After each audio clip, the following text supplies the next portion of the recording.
ज्ञानतिमिरान्धस्य ज्ञानाञ्जनशलाकया चक्षुरुन्मीलितं येन तस्मै श्रीगुरवे नमः।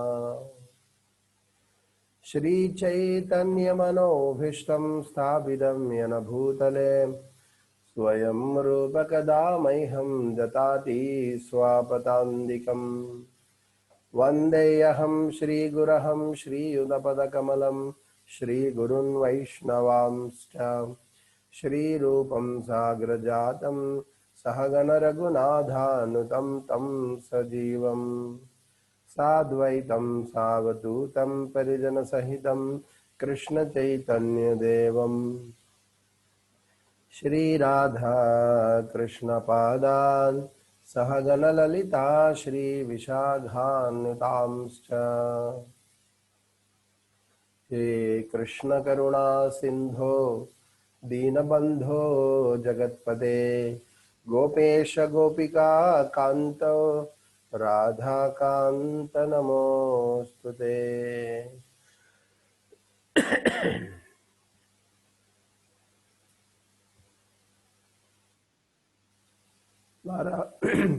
नारायणं नमस्कृत्यं नरं चैव नरोत्तमं देवीं सरस्वतीं व्यासं ततो जयमुदीरयेत्। नमः ॐ विष्णुपादाय कृष्णप्रेष्ठाय भूतले श्रीमते भक्तिवेदान्त स्वामिनिति नामिने नमस्ते सारस्वते देवे गौरवाणी प्रचारिणे निर्विशेषा शून्यवादी पाश्चात्यदेशतारिणे। हरे कृष्णा कृष्ण कृष्णा हरे हरे हरे राम राम राम हरे हरे।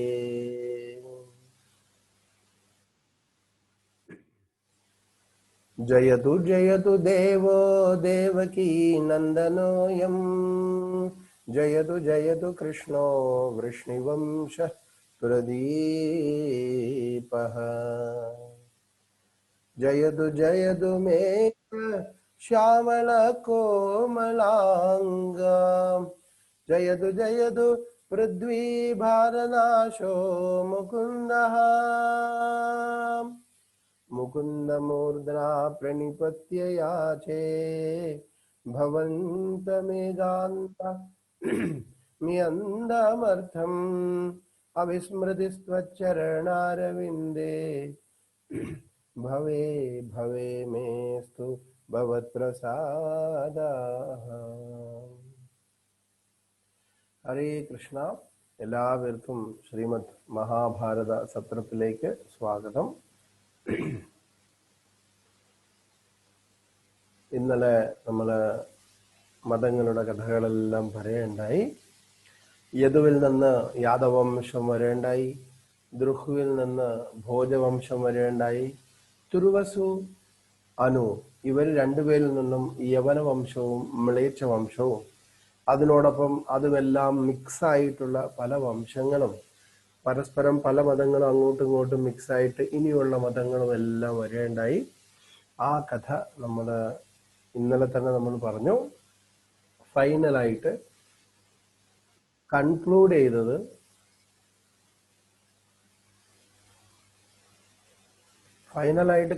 ചെയ്തത് നമ്മുടെ സനാതന ധർമ്മം,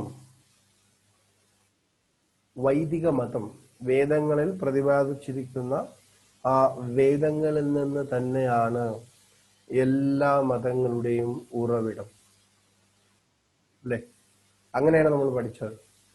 പക്ഷെ എന്തുകൊണ്ട് പോയി എന്ന് നമ്മൾ പറയണ്ടായി, അല്ലെ? എന്തുകൊണ്ട് അങ്ങനെയൊക്കെ ആയി എന്ന്. ഇപ്പൊ യദുവിൽ നിന്ന് യാദവ വംശം വന്നു, ദ്രുഹുവിൽ നിന്ന് ഭോജവംശം വന്നു, തുരുവസുവിൽ നിന്ന് യവനന്മാരും അനുവിൽ നിന്ന് മ്ലേച്ഛ വംശവും വന്നു. അപ്പൊ അതിനു മുമ്പേ തുരുവസുവും അനുവും വളരെ ഇമ്പോർട്ടൻ്റ് ആണ്. മറ്റുള്ള സ്ഥലങ്ങളിലേക്ക് ഈ രാജാക്കൾ പോവുകയും അവരുടെ വംശം അവിടെ നിന്ന് അവരെ ഭരിക്കുകയും അവിടെയുള്ള പ്രാകൃതരായിട്ടുള്ള മനുഷ്യരെ എന്ന് പറഞ്ഞാൽ വേദവിധി അനുസരിച്ച് ജീവിക്കാത്ത മനുഷ്യരെ അവരുടെ അധിപന്മാരായിട്ട് തീരുകയും അങ്ങനെ അവരെ ഭരിച്ച് അങ്ങനെ കുറച്ചുകൂടെയൊക്കെ അങ്ങനെ ആ രീതിയിൽ കൊണ്ടുവരികയും കാലാന്തരത്തിൽ ജീസസും മുഹമ്മദ് നബി അങ്ങനെയുള്ള പ്രവാചകന്മാര് അല്ലെ, മഹാദേവനിൽ നിന്നും ഇങ്ങനെയുള്ള ഈശ്വരനിൽ നിന്നുമെല്ലാം ശക്തി ആവാഹിച്ചുകൊണ്ട് ആ ഭക്തന്മാർ ആ ഒരു മ്ലേച്ഛ സംസ്കാരത്തിൽ വന്ന് അവരെ പഠിപ്പിച്ചെടുത്ത് ഉയർത്തിക്കൊണ്ടുവരികയുണ്ടായി. അങ്ങനെ ആ കാലങ്ങൾക്ക് ശേഷം ഇന്ന് കാണുന്ന പരിഷ്കരിച്ച മതങ്ങൾ നമുക്ക് കാണാൻ സാധിക്കും. ഒരുപാട് മതങ്ങൾ ഇന്നുണ്ട്. അപ്പൊ ആ മതങ്ങളൊക്കെ എങ്ങനെ വന്നു എന്നും അതിന്റെ ഹിസ്റ്ററിയൊക്കെ നമ്മൾ പറഞ്ഞു. കുറച്ചുകൂടെ ഡീപ്പായിട്ട് നമുക്ക് പോവാം. അപ്പൊ ഇനിയുള്ള ഇന്നത്തെ പ്രശ്നം ആണ് നമ്മൾ ഇനി പഠിക്കുന്നത്. ഇന്നത്തെ പ്രശ്നം എന്ന് പറഞ്ഞാൽ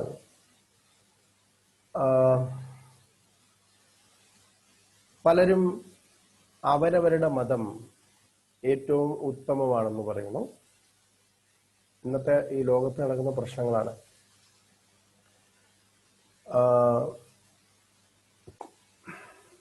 ചിലർ മതത്തിന്റെ പേരിൽ രാജ്യങ്ങൾ തമ്മിൽ അടിപിടി കൂടുന്നു. മതങ്ങൾ തമ്മിൽ മനുഷ്യർ അടികൂടുന്നു. എന്റെ മതത്തിലേക്ക് എത്തിയാൽ എല്ലാം കിട്ടും, അതോടൊപ്പം എനിക്ക് സ്വർഗലോകം വിധിച്ചിരിക്കണം അല്ലേ. അങ്ങനെ ഓരോരുത്തരും ഭാരതത്തിൽ വന്നതിന് ശേഷം നമ്മുടെ ഭാരതീയരെ ഇങ്ങനെ മറ്റുള്ള മ്ലേച്ഛ യവന ദേശങ്ങളിൽ നിന്ന് ഓരോ ശക്തരായ രാജാക്കന്മാരും ഇവിടെ വരികയുണ്ടായി. അതിനുശേഷം സനാതന ധർമ്മ സംസ്കാരങ്ങളെ തച്ചുടച്ച് അവരുടെ മതങ്ങൾ ഇവിടെ സ്ഥാപിക്കുകയുണ്ടായി. കാരണം ഇത്രയും പേരെയും എന്റെ മതത്തിലേക്ക് കൊണ്ടുവന്നാൽ എനിക്ക് സ്വർഗം കിട്ടും എന്ന് പറയണു. ചിലര് അവരുടേതായ മതം എസ്റ്റാബ്ലിഷ് ചെയ്യാൻ ശ്രമിക്കണം. ഇപ്പൊ ഫേസ്ബുക്കില് ഞാൻ ഇന്ന് വൈകിട്ട് മുമ്പായിട്ട് കണ്ടതാണ്. ഒരു പള്ളിയിലുള്ള അച്ഛൻ ഉറക്കെ പ്രഖ്യാപിച്ചു, ഈ ഇന്ത്യ ക്രിസ്ത്യൻകാരുടേതാണ്, അത് ഹൈന്ദവരുടേതാണെന്ന് പറഞ്ഞാൽ അവനെ അങ്ങനെയുള്ളവനെ രക്തം വരുന്നത് വരെ മർദ്ദിക്കണമെന്ന്. എത്ര പേര് കണ്ടു അത്? അദ്ദേഹത്തിന് എവിടുന്നാണ് ഈ അറിവ്, ഇത്രയും വലിയ അറിവ് കിട്ടിയെന്ന് എനിക്കറിയില്ല. ശാസ്ത്രങ്ങളിലൊരിടത്തും പറയുന്നില്ല. അപ്പോൾ പ്രത്യേകിച്ച് നമ്മൾ മനസ്സിലാക്കേണ്ടത് ഹൈന്ദവം എന്നല്ല, വേദധർമ്മമാണ് ഭാരതീയര് പ്രാക്ടീസ് ചെയ്തുകൊണ്ടിരുന്നത്. എന്നാൽ മുഹമ്മദ് നബിയിൽ നിന്നും അതേമാതിരി ജീസസിൽ നിന്നും അവരുടെ പിന്തുടർച്ചക്കാരായിട്ട് അവർ ഭാരതത്തിൽ എത്തുകയും അങ്ങനെയുള്ള മതങ്ങൾ ഇവിടെ സ്ഥാപിക്കപ്പെടുകയും ചെയ്തതാണ്. ഇപ്പൊ ഇന്നത്തെ അവസ്ഥ നോക്കിക്കഴിഞ്ഞാൽ അങ്ങോട്ടും ഇങ്ങോട്ടും എന്റെ മതമാണ് വലുതെന്നും എന്റെ മതത്തിൽ വന്നാൽ സ്വർഗത്തിൽ പോകുമെന്നും അല്ലെ, പലയിടത്തുനിന്നും ഭാരതീയ സംസ്കാരത്തിന് പല രീതിയിലുള്ള വിഷമങ്ങൾ നേരിട്ടുകൊണ്ടിരിക്കുന്ന സമയം ഇന്നല്ല എന്നും അങ്ങനെയാണ്. അത് ഭാഗവതത്തില് പ്രവചിച്ചിട്ടുമുണ്ട്. യവനദേശത്തിൽ നിന്ന്, യവന ഭൂമിയിൽ നിന്ന് വരുന്നവർ ഭാരതത്തിനെ കൈയടക്കുവാൻ ശ്രമിക്കുമെന്ന് പ്രവചിച്ചിട്ട് തന്നെയുണ്ട്. അതൊക്കെ നടന്നുകൊണ്ടിരിക്കുകയാണ്. എങ്കിലും ഇതിന്റെ പേരിൽ അടിയും ബഹളവും ലഹളയൊക്കെ നടക്കാണ്. ഇപ്പൊ ഒന്നുമില്ല എങ്കിലും ഭാരതത്തിലുടനീളം വൈദിക സംസ്കാരത്തിൽ ജീവിച്ച ആ രക്തമായതുകൊണ്ട് സനാതന ധർമ്മ സംരക്ഷണ അങ്ങനെയുള്ള വ്യക്തികൾ ഇതിലൊന്നും വലിയ കാര്യമാക്കാറില്ല. അവരെല്ലാത്തിനെയും സ്വീകരിക്കാറുണ്ട്. അതിഥി ദേവോ ഭവ അല്ലെ, എല്ലാവരെയും സ്വീകരിക്കുകയാണ്. അവരുടെ വേര് അറുത്താലും അവർ ചിരിച്ചുകൊണ്ടിരിക്കുകയാണ്. കാരണം എത്ര വേര് അറുത്താലും പിന്നെയും മുളച്ചു വരുന്നതാണ് വൈദിക സംസ്കാരം. അതുകൊണ്ട് അവർക്ക് പേടിയില്ല. അപ്പൊ ഇന്നത്തെ അവസ്ഥ വളരെ കലുഷിതമായിരിക്കുന്നു. പലരും അവരുടേതാണ് ഇന്ത്യ എന്ന് പറയുന്നു. ഇങ്ങനെ ഒരുപാട് കാര്യങ്ങൾ നടക്കുന്നു. അപ്പൊ നമുക്ക് ഇതിൽ കൂടിയൊക്കെ ഒന്ന് കണ്ണൂന്നാം. എന്താണ് യഥാർത്ഥത്തിൽ ഉണ്ടായത്? എന്തിന് ഇത്രയധികം ശാസ്ത്രങ്ങൾ വന്നു? ഇത്രയധികം ദൈവങ്ങൾ വന്നു?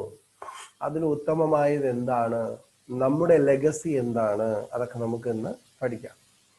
അപ്പോൾ ഞാനൊന്ന് ചോദിക്കുകയാണ്, എത്ര ദൈവങ്ങളുണ്ട് എന്ന് ചോദിക്കാം. നമ്മൾ ഒരുപാട് പറയും അല്ലെ. ഈ ലോകത്തിനോട് ചോദിച്ചു കഴിഞ്ഞാൽ ഒരുപാട്, ഇപ്പൊ ഇന്ത്യയിൽ ചോദിച്ചു കഴിഞ്ഞാൽ 33 കോടി ദേവതകളുണ്ട്. ഇനി മറ്റുള്ള മതങ്ങളോട് ചോദിച്ചു കഴിഞ്ഞാൽ അവർക്ക് ദൈവങ്ങളുണ്ട് അല്ലെ. അങ്ങനെ ഒരുപാട്, പൊതുവെ എല്ലാവരും അങ്ങനെയാണ് പറയുന്നത്. അങ്ങനെയാണ് എങ്കിൽ ഇത്രയധികം മതങ്ങൾ എങ്ങനെ വന്നു? ഇത്രയധികം ഗ്രന്ഥങ്ങൾ എങ്ങനെ വന്നു? ഇത്രയധികം ദൈവം എങ്ങനെ വന്നു? അല്ലേ? ഓരോരുത്തരും ഒന്നാണ് എന്നാണ് പറയുന്നത്. ഗോഡ് ഈസ് വൺ, ദൈവം ഒന്നാണ് എന്നാണ് പറയുന്നത്.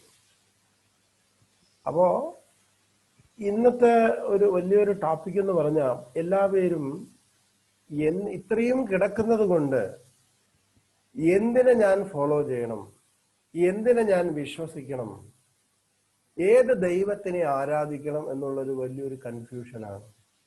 അതുകൊണ്ട് കൺഫ്യൂഷൻ മാറാത്ത പല ബുദ്ധിജീവികളും നമ്മളെ സനാതന ധർമ്മത്തിൽ നിന്ന് ഓരോ സ്ഥലങ്ങളിലും ഇങ്ങനെ പൊക്കോണ്ടിരിക്കുക, ഓരോ മതങ്ങളും ഇങ്ങനെ മാറിക്കൊണ്ടിരിക്കുക, പഠിച്ചുകൊണ്ടിരിക്കുക അല്ലേ. ചിലവര് വിവരം വയ്ക്കുമ്പോഴത്തേക്കും അവിടെ നിന്ന് തിരിച്ചോടി തിരിച്ചു വരും, അല്ലാത്തവർ അതിൽ പെട്ടുപോകുന്നവരും ഉണ്ട്. അപ്പോൾ നമുക്ക് ഇതൊന്ന് വിശകലനം നടത്തി നമ്മുടെ ലെഗസി എന്താണ് എന്ന് നോക്കാം. ഇങ്ങനെയൊക്കെ ആണെങ്കിലും എല്ലാവരും ദൈവത്തിന്റെ വഴിയും ദൈവത്തിനെ കുറിച്ച് പറയുകയാണെങ്കിലും എല്ലാവർക്കും വേണ്ടത് ഏറ്റവും ഉത്തമമായ ഒന്നാണ് അല്ലെ. നമുക്ക് വേണ്ടത് ഏറ്റവും ഉത്തമമായ ഒന്നാണ്, ബെസ്റ്റ്. നമ്മൾ ഡോക്ടറിന്റെ അടുത്ത് പോയാൽ ബെസ്റ്റ് ഡോക്ടർ, ടീച്ചറിന്റെ അടുത്ത് പോയാൽ ബെസ്റ്റ് ടീച്ചർ അല്ലേ. ഒരു കല്യാണം കഴിക്കണേ നല്ല പെൺകുട്ടി, നല്ല വരൻ, നല്ല വീട്, എല്ലാം we need all best. Good car, നല്ല കാർ. അതേമാതിരി എന്തോ ആയിക്കോട്ടെ, പലതും ആയിക്കോട്ടെ, നമുക്ക് വേണ്ടത് ബെസ്റ്റാണ് അല്ലെ. അപ്പൊ നേരത്തെ പറഞ്ഞ മാതിരി ദൈവം ഒന്നേ ഉള്ളൂ. ഗോഡ് ഈസ് വൺ അല്ലെ. ജസ്റ്റ് ലൈക്ക് നമുക്ക് അമേരിക്കൻ സൂര്യൻ, ഇന്ത്യൻ സൂര്യൻ, ആഫ്രിക്കൻ സൂര്യൻ എന്നൊന്നില്ല. നിങ്ങൾ ചിത്രത്തിൽ കാണുന്നുണ്ടോ? ഓക്കെ, ഇത് ഇംഗ്ലീഷിലാണ്, അതില് പ്രശ്നം ഉണ്ടാവേണ്ട, ഞാൻ മലയാളത്തിൽ അത് പറഞ്ഞു വരും. അതിൽ American sun, Indian sun, African sun എന്ന് നമ്മൾ പറയാറില്ല അല്ലെ. അപ്പൊ എന്റെ ഇന്ത്യയിലായതുകൊണ്ട് ഇത് ഇന്ത്യൻ സണ്ണാണ് എന്ന് പേരിടാറില്ല, അമേരിക്കക്കാരും പറയാറില്ല. But the same sun addressed differently. അപ്പൊ സൂര്യൻ ഒന്നേ ഉള്ളൂ, പക്ഷെ അത് പലയിടത്തും പല രീതിയിൽ അഡ്രസ് ചെയ്യണമെന്നേ ഉള്ളൂ. അപ്പൊ ദൈവം ഒന്നേ ഉള്ളൂ. അതേമാതിരി ഒരേ ഒരു ദൈവമേ ഉള്ളൂ. ശരിയാണ്, ഒരേ ഒരു ദൈവമേ ഉള്ളൂ. ഉപനിഷത്തില് ഇപ്രകാരം ചോദിക്കുന്നുണ്ട്, ദൈവം എത്രയെന്ന്. ആദ്യം 33 കോടി പറയും അല്ലെ. അത് കഴിഞ്ഞ് വന്നിട്ട് 30 കോടി വരും, പിന്നെ 3 കോടി വരും, പിന്നെ 3000, പിന്നെ 300, പിന്നെ 3, പിന്നെ 1 അല്ലെ. 3 എന്ന് പറഞ്ഞാൽ ത്രിമൂർത്തികൾ, പിന്നെ 1 ഏകദൈവം. ഏകലേ ഈശ്വര കൃഷ്ണ, അതാണ് ഭാഗവതത്തിലേക്ക് എത്തുന്നത്. വേദത്തിൽ പറയുമ്പോൾ 33 കോടി, അത് പതുക്കെ പതുക്കെ കുറഞ്ഞ് കട്ട് ചെയ്ത് 3ആയി, പിന്നെ ത്രിമൂർത്തികൾ 3ആയി, അത് കഴിഞ്ഞാൽ പിന്നെ 1. നാനാത്വത്തിൽ ഏകത്വം. അനേകമുണ്ട്, പക്ഷെ എല്ലാം ഒന്നിൽ നിന്ന് വന്നു. അതാണ് ഭാഗവതം പറയുന്നത്. അതേമാതിരി നമുക്ക് ഒരു ദൈവമേ ഉള്ളൂ, addressed differently in different religion. Likewise, we have the same one God. നമുക്ക് ഒരേ ദൈവമേ ഉള്ളൂ, പക്ഷെ ആ ഒരു ദൈവത്തിനെ address differently in different religion. മറ്റുള്ള മതങ്ങളിൽ ഡിഫറെന്റ് ആയിട്ട്, വ്യത്യസ്തമായിട്ട് അഡ്രസ് ചെയ്യണമെന്നേ ഉള്ളൂ. നമുക്ക് നോക്കാം. അല്ലാഹ്, father in heaven, Krishna.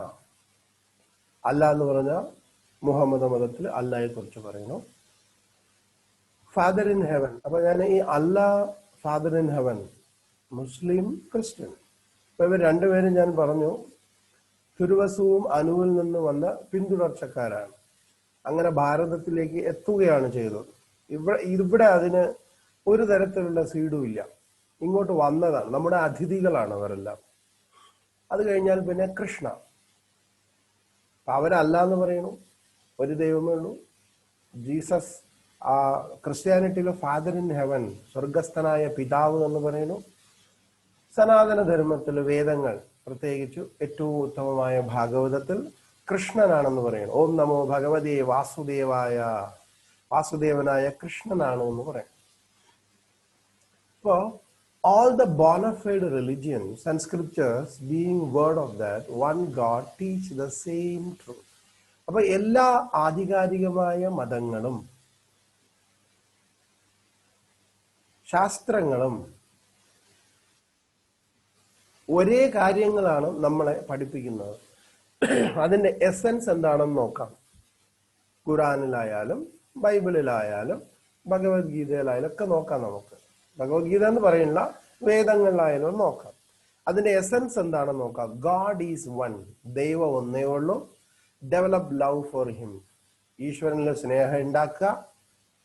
Obey God's laws, obey God's laws എന്ന് പറഞ്ഞാൽ ദൈവത്തിന്റെ നിയമം അംഗീകരിക്കുക, അനുസരിക്കുക. സിൻ നോ മോർ, പാപം ചെയ്യരുത്. Glorify the holy names of God, ഭഗവാന്റെ തിരുനാമം ജപിക്കുക. റെൻഡർ സർവീസ് ടു ഗാഡ്, ഈശ്വരന്റെ സേവനം ചെയ്യുക. Return to the kingdom of God, ഈശ്വരനിലേക്ക് തിരിച്ചെത്തുക. അപ്പൊ നമുക്ക് സനാതന ധർമ്മത്തിൽ എടുത്ത് നോക്കാം. ഗാഡ് ഈസ് വൺ, അല്ലെ? 33 കോടിയിൽ നിന്ന് ഒന്നിലേക്ക് എത്തി, കൃഷ്ണനാണ്. God is one. അടുത്തത് ഡെവലപ്പ് ലവ് ഫോർ ഗാഡ്, കൃഷ്ണന്റെ സ്നേഹം ഉണ്ടാക്കുക. പ്രേമ പുമർത്ഥോ മഹാന്, ശ്രീകൃഷ്ണ ഭഗവാന്റെ സ്നേഹം ഉണ്ടാക്കുക. അപ്പൊ അതിനുവേണ്ടി എന്ത് ചെയ്യണം? ഒബേ ഗാഡ്സ് ലോസ്, ഭഗവാന്റെ നിയമങ്ങൾ അംഗീകരിക്കുക. അതെങ്ങനെ അംഗീകരിക്കുക? ഭഗവത്ഗീത വായിച്ചാൽ മതി. ശാസ്ത്രങ്ങളിൽ നിയമങ്ങൾ പറയുന്നുണ്ട്, യമങ്ങളും നിയമങ്ങളും ഒക്കെ. അടുത്ത എന്ത് പറയുന്നു? സിൻ നോ മോർ, പാപം ചെയ്യരുത്. മാ ഹിംസ്യാത് സർവഭൂതാനി, നമ്മുടെ സനാതന ധർമ്മത്തിൽ പറയുന്നത് എന്താണ്? ഒരു ജീവിയെയും ഹിംസിക്കരുത് എന്ന് പറയുന്നു. അടുത്തത് glorify the holy name of God, ഭഗവാന്റെ തിരുനാമം ജപിക്കുക. അത് നമുക്ക് എപ്പോഴും പറഞ്ഞുകൊണ്ടിരിക്കുന്ന, അതിനുവേണ്ടി നമുക്ക് ജപമാല ഉണ്ട്, അല്ലെ? ക്രിസ്ത്യാനികൾക്ക് കൊന്തമാലയുണ്ട്, മുസ്ലിങ്ങൾക്ക് തസ്ബീഹ് ഉണ്ട്. പക്ഷെ നമുക്കിപ്പോ ജപമാല ഇല്ല, സ്മാർട്ട് ഫോണാണ് ഇപ്പൊ എല്ലാവർക്കും ഉള്ളത്. അപ്പോ ഹൈന്ദവരെന്ന് പറയുന്ന സനാതന ധർമ്മ ജീവിക്കുന്ന അങ്ങനെയുള്ള സംസ്കാരമുള്ളവർക്ക് ജപമാലയുണ്ട്, ഭഗവാന്റെ തിരുനാമം ജപിക്കാനായിട്ട്. അടുത്തതോ റെൻഡർ സർവീസ് ടു ഗാഡ്, ഭഗവാന്റെ ഭക്തിയുത സേവനം ചെയ്യുക, അല്ലെ? എങ്ങനെയാ ഭക്തിയുത സേവനം? 9 വിധമായ രീതിയിൽ: ശ്രവണം, കീർത്തനം, വിഷ്ണു സ്മരണം, പാദസേവനം, അർച്ചനം, വന്ദനം, ദാസ്യം, സഖ്യം, ആത്മനിവേദനം. Return to kingdom of God, അതിനുശേഷം തദ്ധാമ വൃന്ദാവനം, മരണത്തിന് ശേഷം തിരിച്ച് ഭഗവാന്റെ ലോകത്തിലെത്തുക. നിങ്ങൾ ഈ ഇത്രയും നിങ്ങൾ നോക്കി, ഇതിൽ എന്തെങ്കിലും വയലൻസ് ഉണ്ടോന്ന്, ഇതിൽ എന്തെങ്കിലും ഒരു ഹിംസ ഉണ്ടോ നോക്കി. അപ്പൊ നമുക്ക് മതം മാറ്റൽ പരിപാടിയില്ല. അതേമാതിരി ശാസ്ത്രങ്ങൾ പറയുന്നില്ല മതം മാറിയില്ലെങ്കിൽ അവൻ വന്നിട്ട് അശുചിയാണ്, അവനെ കൊല്ലണം, വെട്ടണം, ഒന്നും പറയുന്നു. ഇതില് ഹിംസയേ ഇല്ല, അല്ലെ? Return to kingdom of God, അവിടെ സ്വർഗം അല്ല പറയുന്നത്. ശ്രദ്ധിച്ച് നിങ്ങൾ മനസ്സിലാക്കിക്കോണം, ഇത് ദൈവ സാമ്രാജ്യത്തിലാണ് പോകുന്നത്. ഇനി ഇതര മതങ്ങളില് സ്വർഗം വരെയേ ഉള്ളൂ, അതാണ് വ്യത്യാസം. ഇവിടെ ഈശ്വരന്റെ ലോകമുണ്ട്, സ്വർഗമുണ്ട്. സ്വർഗത്തിലെ ദേവേന്ദ്രനാണ്, അത് പരമനായ ഈശ്വരനല്ല. ഇനി നമുക്ക് അടുത്ത മതങ്ങളിൽ നോക്കാം. ഇതാണ് നമ്മുടെ സനാതനധർമ്മം. അപ്പൊ ഇതിൽ ഒരു ഹിംസയില്ല, ആർക്ക് വേണമെങ്കിലും ഫോളോ ചെയ്യാം, ഫോളോ ചെയ്യാതിരിക്കാം, ആരും ക്രൂശിക്കുന്നില്ല, ഒന്നും ചെയ്യുന്നില്ല. ഇതാണ് നമ്മുടെ സനാതന സംസ്കാരം. ഇതിനെയാണ് സനാതന ധർമ്മം എന്ന് പറയുന്നത്. നമ്മൾ വ്യക്തമായിട്ട് മനസ്സിലാക്കേണ്ടതാണ്. ഇതാണ് വേദങ്ങളുടെ എസൻസ് എന്ന് പറയുന്നത്. ഇത് തന്നെയാണ് ഇനി ബൈബിളിലായാലും ഖുറാനിലായാലും നോക്കിക്കഴിഞ്ഞാൽ നമുക്ക് കാണാം. God is one. നോക്കിക്കളയാം, അല്ലാ, ശരിയാണ്. ഡെവലപ്പ് ലവ് ഫോർ ഗോഡ്, ആയിക്കോട്ടെ. അവരതിനു വേണ്ടി അല്ല ഇഷ്ടപ്പെടുന്നു. ഒബേ ഗോഡ്സ് ലോസ്, ദൈവത്തിന്റെ നിയമമുണ്ട്. പാപം ചെയ്യരുത് എന്ന് പറഞ്ഞാൽ എന്താ? പാപം ചെയ്യരുതെന്ന് പറഞ്ഞാൽ എന്താ? മാഹിംസ്യാത് സർവഭൂതാനി. നമ്മൾ എങ്ങനെയാണോ സനാതന ധർമ്മത്തില് ആരെയും ഹിംസിക്കരുത് എന്ന് പറയുന്ന മാതിരി അവിടെയും ഉണ്ട്. അവിടെയും കൊല്ലാനും വെട്ടാനും ഒന്നും പറയുന്നില്ല, അല്ലേ? എന്നാൽ പിന്നെ അവർ ജന്തുഹിംസ ചെയ്തു. എപ്പോഴാണ്? മണലാരണ്യത്തില് മുഹമ്മദ് എല്ലാവരോടും പറഞ്ഞു, അവരുടെ മുന്നോട്ടുള്ള എല്ലാവരോടും പറഞ്ഞു, ഭക്ഷണം ഇല്ലാത്തത് കൊണ്ട് ജീവോ ജീവസ്യ ജീവനം, സ്ട്രഗ്ലിംഗ് ഫോർ എക്സിസ്റ്റൻസ്. ജീവോ ജീവസ്യ ജീവനം, ജീവൻ നിലനിർത്തുന്നതിന് വേണ്ടി ഒട്ടകത്തിന്റെ ഹലാൽ എന്ന് പറഞ്ഞിട്ട് ദൈവത്തിന് അർപ്പിച്ചതിന് ശേഷം അതിനെ ഭക്ഷിച്ചോളാൻ പറഞ്ഞു, ജീവൻ നിലനിർത്താൻ വേണ്ടി. അപ്പൊ അന്ന് അവിടെ വേറെ ഭക്ഷണമൊന്നും ഇല്ല. എന്നാൽ ഇന്ന് പനീർ ബട്ടർ മസാലയും പാലും പഴവും തൈരും ചോറും ഒക്കെ ഉണ്ടപ്പോ പിന്നൊരു ഹലാലിന്റെ ആവശ്യമുണ്ടോ നമുക്ക്? അപ്പൊ അന്ന് ദേശകാല പാത്രങ്ങൾ അനുസരിച്ച് അങ്ങനെ ഒരു സിറ്റുവേഷൻ ഒരുങ്ങി വന്നിരുന്നു. അതുകൊണ്ട് അവരത് ചെയ്തു. ഓക്കെ, അതുകൊണ്ടാണ് അവരത് ചെയ്തത്. അപ്പൊ ഇന്നത് ചെയ്യേണ്ട ആവശ്യമില്ല. കാരണം ഇന്ന് കഴിക്കുവാൻ വേറെ എല്ലാം ഉണ്ട്. മണലാരണ്യത്തിൽ കാലങ്ങളോളം ജീവിക്കുന്നവർക്ക് മനസ്സിലാവും, ഗൾഫിൽ പോയവർക്ക്. ഇന്നത്തെ പോലെ അപ്പുറത്ത് പോയി കഴിഞ്ഞാൽ രാമൻ ചേട്ടന്റെ ചായക്കടയൊന്നും അവിടെ ഇല്ല, അല്ലേ? ഇന്ന കാലത്തേ അവിടെ മണലാരണ്യങ്ങളാണ്. അപ്പൊ അന്ന് കാലത്ത് എങ്ങനെ ഇരിക്കും? അപ്പൊ മൊത്തം മരുഭൂമിയാണ്, കഴിക്കാൻ ഒന്നുമില്ല. അപ്പൊ വേറെ വഴിയില്ല, അടുത്ത വഴി ഇതേ ഉള്ളൂ. പ്രോഫറ്റ് മുഹമ്മദ് അന്ന് അത് പറഞ്ഞത് കൊണ്ട് അവർ കഴിച്ചു. അതിന്റെ അർത്ഥം കാണുന്ന എല്ലാവരെയും, പ്രത്യേകിച്ച് പശുവിനെയും ആടിനെയൊക്കെ നാവിന്റെ രുചിക്ക് വേണ്ടി വെട്ടി കഴിക്കാൻ പാടില്ല. അതാണ് ഇവിടെ പാപം പാടില്ല എന്ന് പറയുന്നത്. സിൻ നോ മോർ, അത് പാപം തന്നെയാണ്. അടുത്തത്, അങ്ങനെ പാപം ചെയ്യാതെ അടുത്ത് എന്ത് ചെയ്യണം? നാമം ജപിക്കണം. Glorify the holy name of God, അല്ലേ? അതിനുവേണ്ടി അവർക്ക് തസ്ബീഖ് എന്ന് പറഞ്ഞൊരു ജപമാലയുണ്ട്. അള്ളാഹയുടെ തിരുനാമം ജപിക്കാൻ. ഇനി അല്ലാഹ് അവർക്ക് സർവീസ് ചെയ്യാനായിക്കൊണ്ട് അവര് സേവയും ചെയ്യുന്നുണ്ട്. പക്ഷെ മതം മാറ്റണം, അതും ഇതും അന്ന് അതിന്റെ ആവശ്യമുണ്ടായിരുന്നു. കാരണം ആൾക്കാരിൽ വളരെ കുറവാണ്. അപ്പൊ മാർക്കറ്റിംഗ് സ്ട്രാറ്റജി ഉണ്ട് അവിടെ, അല്ലേ? അതിനുവേണ്ടി ആ സമയത്ത് പറഞ്ഞതാണ്, ഇത്രയും പേര് വേണം, ഇത്ര കൂട്ടണം എന്നൊക്കെ പറഞ്ഞു. അത് ഇന്ന് നമുക്ക് അനുഷ്ഠിക്കേണ്ട ആവശ്യമില്ല. ദേശകാല പാത്രങ്ങൾ അനുസരിച്ച് പറഞ്ഞതാണ് അവിടെ. അടുത്തത്, return to the kingdom of God. തിരിച്ച് അവര് പറയുന്നത് സ്വർഗത്തിൽ എന്നാണ്. സത്യം പറഞ്ഞാൽ സ്വർഗത്തിൽ പോകാൻ പറ്റില്ല ഒരു വ്യക്തിക്ക്. എങ്ങനെയാണ്?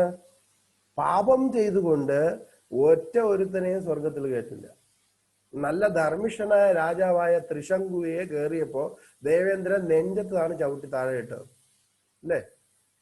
ആലോചിക്കണം നമ്മൾ. ത്രിശങ്കു പോയിട്ട് അത് വിശ്വാമിത്രന്റെ ബലത്തിൽ പോയിട്ടും സ്വർഗത്തിൽ നിന്ന് തള്ളി താഴെ ഇട്ടു. അപ്പൊ ഇങ്ങനെ പാപം, ഇങ്ങനെ മറ്റുള്ള ജീവികളെ കൊന്നും വയലൻസുമായിട്ട് ഇരുന്ന് കഴിഞ്ഞാൽ ഒരിക്കലും പോകാൻ പറ്റില്ല. എന്തിനേറെ പറയണു, യയാതി തന്നെ നമുക്ക് മനസ്സിലാക്കാം. ഈ യയാതിയുടെ കഥയില്, ഈ കഥ കഴിഞ്ഞ് നാളെ നമ്മൾ പറയും, യയാതി എന്ത് ചെയ്തു? വാനപ്രസ്ഥാശ്രമമൊക്കെ എടുത്തു, പിന്നെ സന്യാസ ധർമ്മത്തിൽ പോയി, ഒടുവില് അദ്ദേഹം മരിക്കുകയും തിരിച്ച് സ്വർഗത്തിലേക്ക് പോവുകയും ചെയ്തു. സ്വർഗത്തിൽ പോയപ്പോഴത്തേക്കും നല്ല രീതിയിൽ ചെയറൊക്കെ ഇട്ട് കൊടുത്ത് അദ്ദേഹത്തിനെയൊക്കെ ഇരുത്തി നല്ല രീതിയിൽ സംസാരിച്ചുകൊണ്ടിരിക്കുന്ന സമയത്ത് അദ്ദേഹം ദേവേന്ദ്രൻ ചോദിക്കേണ്ടായി, വളരെ നന്നായി ജീവിതമൊക്കെ അങ്ങ് സ്വർഗത്തിലേക്ക് എത്തിയല്ലോ.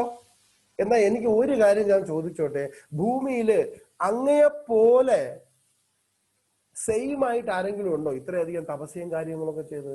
ഉടനെ അദ്ദേഹം പറയാണ്, എനിക്ക് തോന്നുന്നില്ല, യക്ഷഗന്ധർവ കിന്നരാദി മഹർഷിമാരിലും മേലെയാണ് ഞാൻ. ആ ഒരൊറ്റ ഒരു കാര്യം പറഞ്ഞതുകൊണ്ട് തല കീഴായിട്ട് പിന്നെയും താഴെ വീണു. സ്വർഗത്തിൽ നിന്ന് ആലോചിക്കണം, സ്വർഗത്തിലെ സുഖാനുഭവങ്ങളൊക്കെ ഉണ്ട്. യയാതി ഒരുപാട് സുഖാനുഭവങ്ങൾ 1000 വർഷം ചെയ്തു. എന്നിട്ട് അത് മരിക്കുന്നതിന് മുമ്പേ, മരണശേഷമുള്ള കാര്യമാണ് ഞാൻ പറയുന്നത്.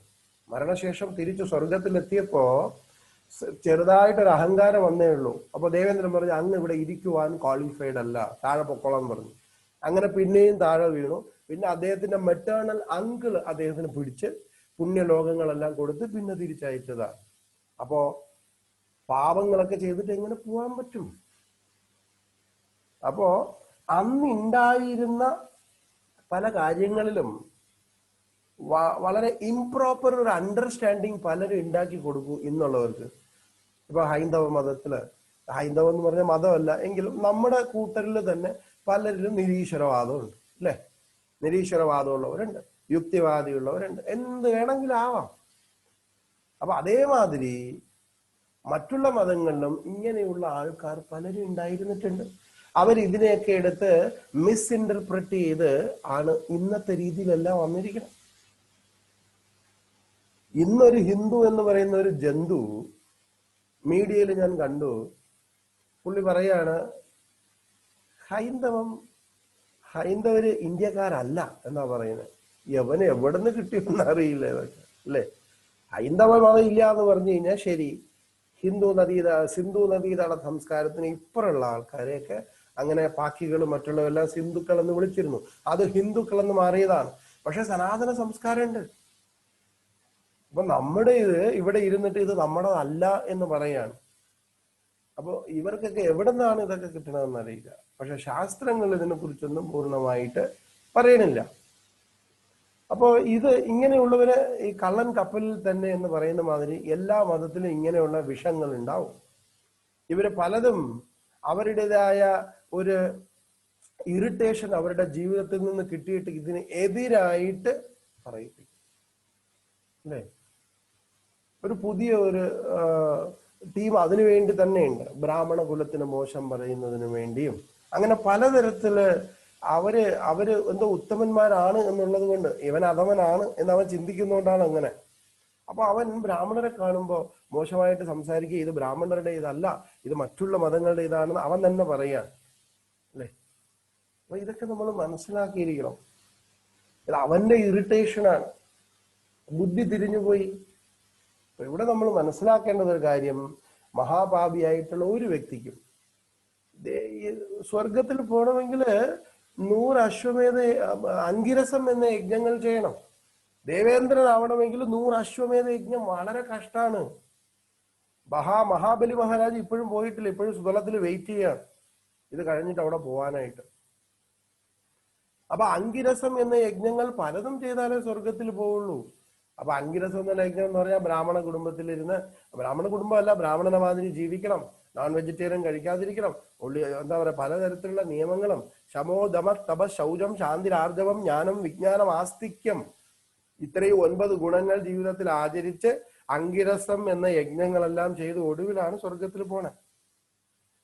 എന്നാ പിന്നെ മാംസഭക്ഷണവും കഴിച്ച് ഈ രീതിയിൽ ഇരിക്കുന്നവർക്ക് എങ്ങനെ പോകാൻ പറ്റും? അതിപ്പോ മുസ്ലിം ആയാലും ശരി, ക്രിസ്ത്യനായാലും ശരി, അതേമാതിരി സനാതന ധർമ്മത്തിലുള്ള ആൾക്കാരായാലും ശരി, ആരായാലും ആൾ ആർ മാത്തമാറ്റിക്സ്, എല്ലാം കണക്കാണ്. അതുകൊണ്ട് അങ്ങനെയുള്ളവരൊന്നും വെറുതെ എന്തോ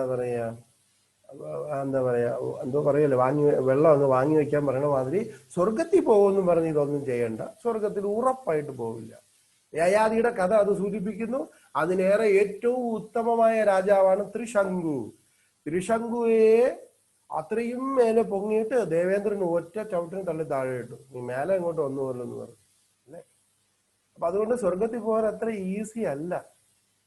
എന്തെങ്കിലുമൊക്കെ ചെയ്തിട്ട് അപ്പൊ ഇന്ന് വന്ന പരിഷ്കരിച്ച പല മതങ്ങളിലും, എന്തിനേറെ പറയണോ, നമ്മുടെ സനാതന സംസ്കാരത്തിലും ഒരുപാട് ഇന്റർപ്രിട്ടേഷൻ. ഇപ്പൊ നമ്മുടെ സനാതന സംസ്കാരത്തിൽ തന്നെ പലരും പറയുന്നുണ്ട് ദൈവം ഇല്ല എന്ന്, അല്ലേ? അതേമാതിരി തന്നെ പല മതങ്ങളിലും ഇന്റർപ്രിട്ടേഷൻ ഉണ്ട്. ഓൾഡ് ബൈബിൾ ഉണ്ട്, ഇപ്പൊ ന്യൂ ബൈബിള്, പുതിയ നിയമം, പഴയ നിയമം. അപ്പൊ ഇവിടെ നമുക്ക് ക്രിസ്ത്യന്റെ അടുത്ത് നോക്കാം. ഗോഡ് ഈസ് വൺ, കറക്റ്റ് ആണ്. യഹോവ സ്വർഗസ്ഥനായ പിതാവ്. Develop love for God. ഈശ്വരനെ അല്ലെങ്കിൽ യഹോവയെ സ്നേഹിക്കണം എന്ന് പറയുന്നു. Obey God's laws. God's laws എന്ന് പറഞ്ഞാൽ ദൈവത്തിന്റെ കമാൻഡ്മെന്റുകൾ അംഗീകരിക്കുക. അത് ജീസസ് ഒന്ന് എടുത്തു പറഞ്ഞു, 10 കൽപ്പനകൾ അംഗീകരിക്കണം.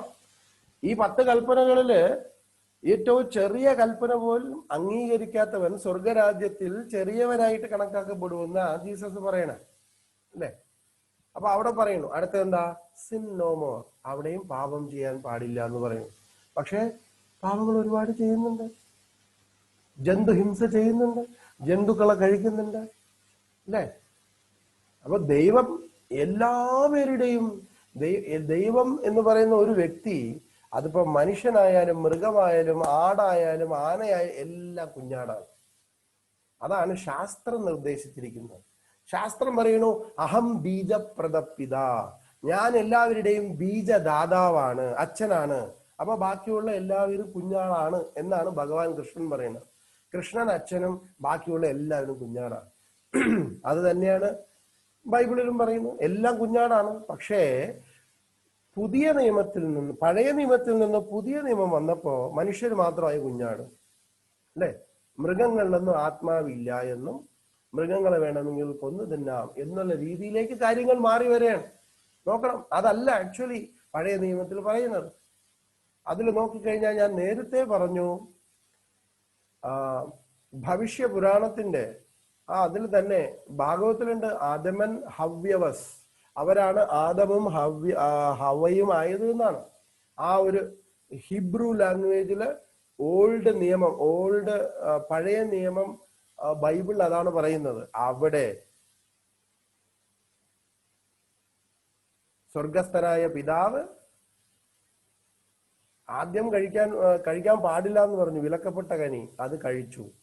രണ്ടാമത് അത് പോട്ടെ എന്ന് വെച്ചിട്ട് ഒടുവിൽ പറഞ്ഞു, ശരി, ഇനി നിനക്ക് കുട്ടികളും അതും ഇതും ഒക്കെ ഉണ്ടാവും, ഇനി അടുത്ത ചെയ്യാൻ പോകുന്നത് നീ കഴിക്കേണ്ട കാര്യം വ്യക്തമായിട്ട് നിങ്ങൾ നോക്കിക്കഴിഞ്ഞാൽ അതിനകത്ത് കാണും. ആ ഭക്ഷണം പഴങ്ങളും പുല്ലുകളിൽ നിന്നുള്ള നീരും പുല്ലുകളിലുള്ള വിത്തും ധാന്യം ഇതൊക്കെ കഴിക്കാനാണ് പറയുന്നത്. അവിടെ നോൺ വെജ് കഴിക്കാൻ പറയുന്നില്ല. ഒരു മതവും അനുശാസിക്കുന്നില്ല നോൺ വെജ് കഴിക്കാനായിട്ട്. നോൺ വെജ് കഴിച്ചാൽ അത് പാപം തന്നെയാണ്. കൊന്നാൽ പാപം, തിന്നാ തീരും എന്നാണ്. അതിന്റെ അർത്ഥം എന്താ?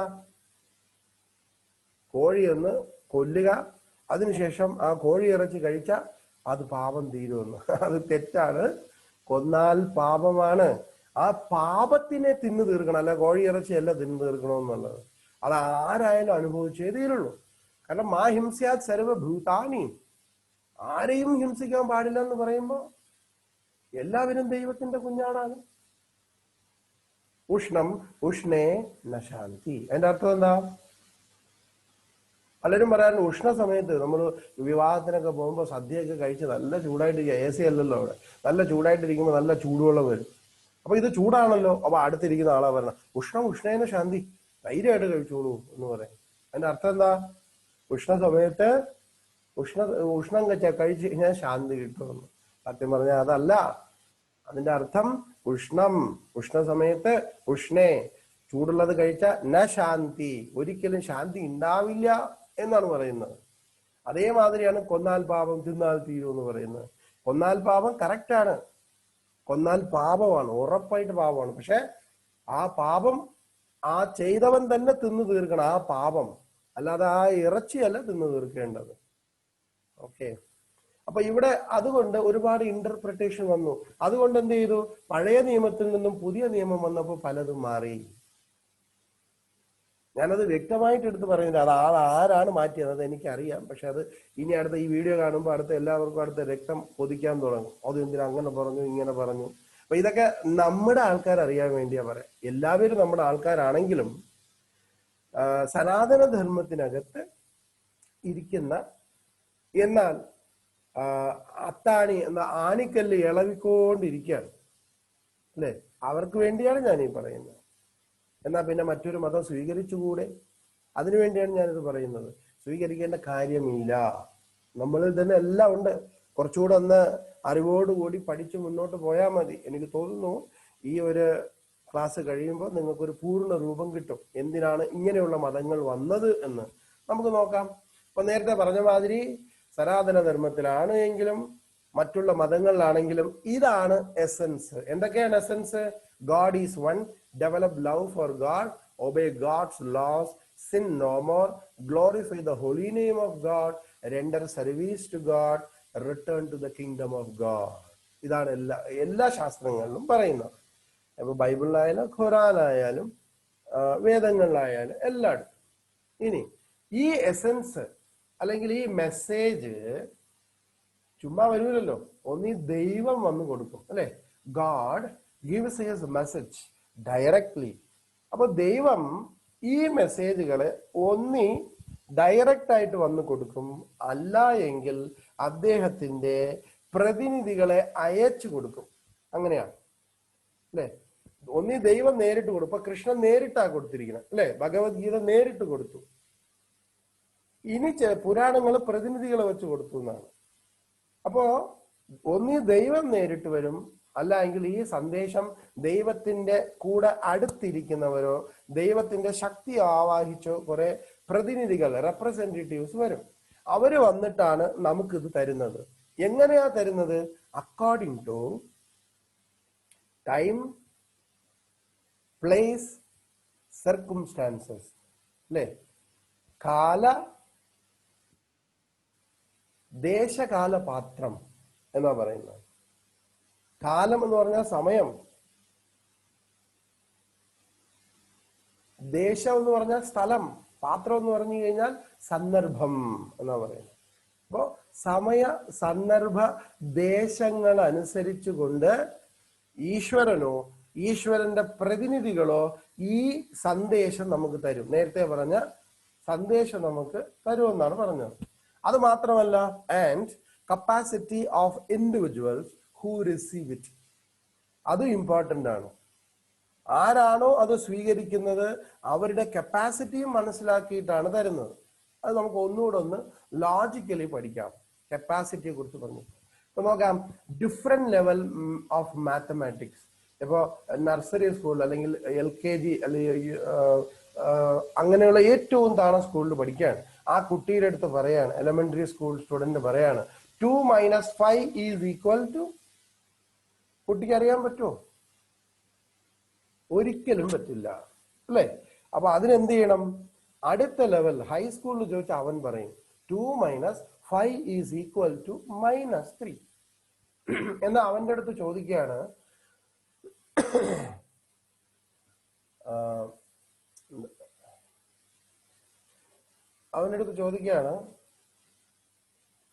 Lambda into 5 into alpha is equal to beta into delta. ഇത് ഹൈസ്കൂൾ പഠിത്തം അവന്റെ അടുത്ത് പറഞ്ഞാൽ അവന് അറിയാൻ പറ്റില്ല. അതിന് കോളേജിലുള്ള കുട്ടികൾക്ക് പറഞ്ഞാലേ ഇത് മനസ്സിലാവുള്ളൂ അല്ലേ. അപ്പൊ നേരത്തെ പറഞ്ഞ മാതിരി teacher instructs according two level of understanding of the student. അപ്പോ ഈ ആചാര്യന്മാരെല്ലാം ടീച്ചേഴ്സാണ് അല്ലേ. അവര് വന്നിട്ട് പ്രൈമറി സ്കൂളിലുള്ള കുട്ടികൾക്ക് അങ്ങനെയുള്ള കാര്യം കൊടുക്കും, ഹൈസ്കൂളിലുള്ള കുട്ടികൾക്ക് അങ്ങനെയുള്ള അറിവ് കൊടുക്കും, അതേമാതിരി കോളേജിലുള്ള കുട്ടികൾക്ക് അങ്ങനെയുള്ള അറിവ് കൊടുക്കും എന്നാണ് പറയുന്നത്. അപ്പോ അതേമാതിരിയാണ് ഡിഫറെന്റ് റിലീജിയൻ. ഓരോ മതങ്ങളും മറ്റുള്ള മതങ്ങളെല്ലാം എന്താ പറയാ, ടീച്ച് സെയിം പ്രിൻസിപ്പിൾസ്. നേരത്തെ പറഞ്ഞ മാതിരി എല്ലാ പ്രിൻസിപ്പിൾ സെയിം ആണ്. പക്ഷേ according to time, place, circumstances, ദേശകാല പാത്രങ്ങൾ അനുസരിച്ചിട്ടാണ് ഈ മതങ്ങളെല്ലാം തന്നെ അവിടെയുള്ള ആചാര്യന്മാര് അവിടെയുള്ള ജനങ്ങളെ പഠിപ്പിക്കുന്നത്. ആചാര്യന്മാർക്ക് പ്രശ്നമില്ല, ജനങ്ങൾ അങ്ങനെ ആയതുകൊണ്ട്, ജനങ്ങളുടെ നിലവാരം അങ്ങനെ ആയതുകൊണ്ട് അങ്ങനെയുള്ളവരെ പഠിപ്പിക്കുന്നത്. ഒന്നുകൂടെ എക്സാമ്പിൾ നമുക്ക് നോക്കാം. ഇപ്പൊ ഖുറാനിൽ പറയാണ് 16th സൂറ ഖുറാനിൽ പറയുന്നു, do not have sex with your mother and sister എന്ന് പറഞ്ഞാൽ ഖുറാനിൽ പറയാണ്, നിന്റെ അമ്മയുമായിട്ടോ സഹോദരിയുമായിട്ടോ ഒരിക്കലും ലൈംഗിക ബന്ധത്തിൽ ഏർപ്പെടരുത്. ഭഗവത്ഗീതയിൽ നിങ്ങൾ നോക്കിയോ, അതിനകത്ത് ഉണ്ടോന്ന്? ഇല്ല. ഭാഗവത്തിലുണ്ടോന്ന് നോക്കിയോ? ഇല്ല. വേദങ്ങളിലുണ്ടോ നോക്കിയോ? ഇല്ല. അല്ലേ? എന്താ കാര്യം? അത് വലിയ ഒരു കഷ്ടമാണ്. അപ്പോ അവിടെ മുഹമ്മദ് വരുന്നതിന് മുൻപേ അങ്ങനെയുള്ളവരായിരുന്നു അവിടെയുള്ളവർ. അവർക്ക് തിരിച്ചറിവില്ല. കാരണം എന്താ? ഭവിഷ്യപുരാണത്തില് ഇതിനെക്കുറിച്ച് എടുത്തു പറയുന്നുണ്ട്. Although Prophet Muhammad himself was representative of God. അപ്പൊ പ്രോഫറ്റ് മുഹമ്മദ് അദ്ദേഹം ദൈവത്തിന്റെ തന്നെ ഒരു ഭക്തനായിട്ടാണ് വരുന്നത്, റെപ്രസെന്റേറ്റീവ്, പ്രതിനിധിയായിട്ടാണ് വരുന്നത്. സെൽഫ് റിയലൈസ്ഡ് ആണ് അദ്ദേഹം. But his audience were tribesmen of desert. എന്നാൽ ഓഡിയൻസ്, അദ്ദേഹത്തിന്റെ അണ്ടറിലുള്ള ജനങ്ങൾ വന്നിട്ട്, ട്രൈബ്സ്മെൻ എന്ന് പറഞ്ഞാൽ ആദിവാസി എന്നോ നമ്മൾ അറബികളെയൊക്കെ പറയുന്നത് കാട്ടറബി എന്നാ പറയുന്നത്, അല്ലെ? അവര് വേറെ ഒന്നുമില്ലായിരുന്നു. പണ്ട് കാലത്തിൽ അവര് കഴിച്ചുകൊണ്ടിരുന്നത് ഉണക്കമീനാണ്, അല്ലെ? അപ്പൊ അത്ര ഒരു ഇവിടെ ട്രൈബ്സ്മെൻ എന്ന് ഉദ്ദേശിക്കുന്നത് അൺസിവിലൈസ്ഡ് എന്നാ പറയുന്നത്, സംസ്കാരശൂന്യം. ഞാൻ നേരത്തെ നമുക്ക് നോക്കാം, ഇനി പുറകോട്ട് പോയി കഴിഞ്ഞാൽ നമുക്ക് മനസ്സിലാവും. ആരാ? തുർവാസുവിനെയും അതേമാതിരി അനുവിനെയും ശപിക്കേണ്ടായി എന്ന് പറഞ്ഞു, അല്ലെ? എന്താ ശപിച്ചത്? നീ ഇങ്ങനെയുള്ള സ്ഥലങ്ങളിൽ ഇങ്ങനെയുള്ള ആൾക്കാരുടെ രാജാവായിട്ട് നീ ഇരുന്നോളാൻ പറഞ്ഞു. ഇങ്ങനെയുള്ള വൈദിക സംസ്കാരത്തിൽ ഇല്ലാതെ എന്താ പറയുക, ഗുരുവിനെ തന്നെ പ്രാപിക്കുന്ന അങ്ങനെയുള്ളവരുടെ. അപ്പൊ അത്രയ്ക്ക് തിരിച്ചറിവില്ലാത്തവരുടെ നാട്ടിൽ പോകാനാ പറഞ്ഞത്. അങ്ങനെയാണ് അവര് നാട്ടിൽ പോവുകയും അങ്ങനെ ആ ഒരു വംശം അങ്ങനെ പോയത്. അതിനുശേഷം അവരെ ഉദ്ധരിക്കുന്നതിന് വേണ്ടിയാണ് ഈ പ്രോഫറ്റ് മുഹമ്മദ് വരെ ഉണ്ടായത്, അല്ലെ? അപ്പൊ ഭവിഷ്യ പുരാണത്തിൽ ഞാൻ ഈ ശ്ലോകം എടുത്തു വെച്ചിട്ടുണ്ട്, നിങ്ങൾ കാണാം. ഇതില് കാണുന്നുണ്ടോ? അത് സംസ്കൃത ശ്ലോകമാണ്. His name will be Muhammad. Muhammad എന്ന് പറഞ്ഞൊരു ഒരു ബ്ലോക്ക് ഇട്ടിട്ടുണ്ട്, ഞാൻ ഒരു സ്ക്വയർ ഇട്ടിട്ടുണ്ട്. ഭവിഷ്യ പുരാണത്തില് പ്രതിസർഗത്തില് 3:3-5 പറയുന്നുണ്ട്, മലേച്ഛ spiritual teacher will appear with his companion, his name will be Muhammad. Right? അപ്പൊ ഇത് ഭവിഷ്യ പുരാണത്തില് നോക്കിക്കഴിഞ്ഞാൽ കാണാൻ സാധിക്കും. അങ്ങനെ അദ്ദേഹത്തിന് പ്രശ്നമില്ല. പക്ഷെ അദ്ദേഹത്തിന്റെ ഫോളോവേഴ്സ് എന്ന് പറഞ്ഞാൽ അദ്ദേഹം അവരെ ഉദ്ധരിക്കാൻ വേണ്ടിയാണ് വന്നത്. അങ്ങനെ അദ്ദേഹത്തിന് ഉദ്ധരിച്ചു കൊണ്ടുവന്നു. ഇന്നത്തെ കാണുന്ന ഇസ്ലാം മതമായിട്ട് മാറുകയുണ്ടായി. അപ്പൊ അന്നുള്ള ഇസ്ലാം മതമല്ല, അന്നുള്ളവരല്ല ആക്ച്വലി ഇന്നുള്ള ഇസ്ലാം മതം ഒരുപാട് പുരോഗമിച്ചു, അല്ലെ? പക്ഷെ അന്ന് ഇങ്ങനെയുള്ളവരായിരുന്നു. അതുകൊണ്ട് അവിടേക്ക് മുഹമ്മദിന് വരേണ്ടി വന്നു. എന്നാൽ മുഹമ്മദ് ദൈവമല്ല, ദൈവത്തിന്റെ പ്രവാചകനാണ് എന്ന് നമ്മൾ മനസ്സിലാക്കുക. ഇനി ക്രിസ്ത്യാനിറ്റിയിൽ നമുക്ക് നോക്കാം. 10 കമാൻഡ്മെന്റ്സിൽ പറയുന്നു, നീ കൊല്ലരുത്, ദൗ ഷാൾ നോട്ട് കിൽ, അല്ലെ? നേരത്തെ പറഞ്ഞ മാതിരി ഇതൊക്കെ തന്നെ നമ്മള് എസൻസിലുള്ളതാണ്. അപ്പൊ നേരത്തെ തന്നെ ഞാൻ പറഞ്ഞ മാതിരി ഓൾഡ് നിയമത്തിൽ നോക്കിക്കഴിഞ്ഞാൽ, പഴയ നിയമം ഹിബ്രു ലാംഗ്വേജ്, മലയാളത്തിൽ എഴുതിയല്ല, ഹിബ്രു ലാംഗ്വേജിൽ നോക്കിക്കഴിഞ്ഞാൽ അതിൽ വ്യക്തമായിട്ട് എഴുതിയിട്ടുണ്ട്, മാംസഭക്ഷണമല്ല, അതിനുപരി വിത്തുകളും ഫലങ്ങളും കഴിക്കുവാനാണ് അവിടെ സ്വർഗസ്ഥനായ പിതാവ് പറയുന്നത്. പക്ഷെ അത് നോൺ വെജിറ്റേറിയൻ കഴിക്കുവാൻ താല്പര്യമുള്ള ആശാന്മാര് അതിനെ മാറ്റുകയും ഇന്നത്തെ കാണുന്ന പുതിയ നിയമത്തിലേക്ക് കൊണ്ടുവരികയും ചെയ്തത്. ഇത് ആരെയും ഹർട്ട് ചെയ്യാനല്ല കേട്ടോ പറയുന്നത്, നമ്മൾ മനസ്സിലാക്കാൻ വേണ്ടിയാണ് പറയുന്നത്.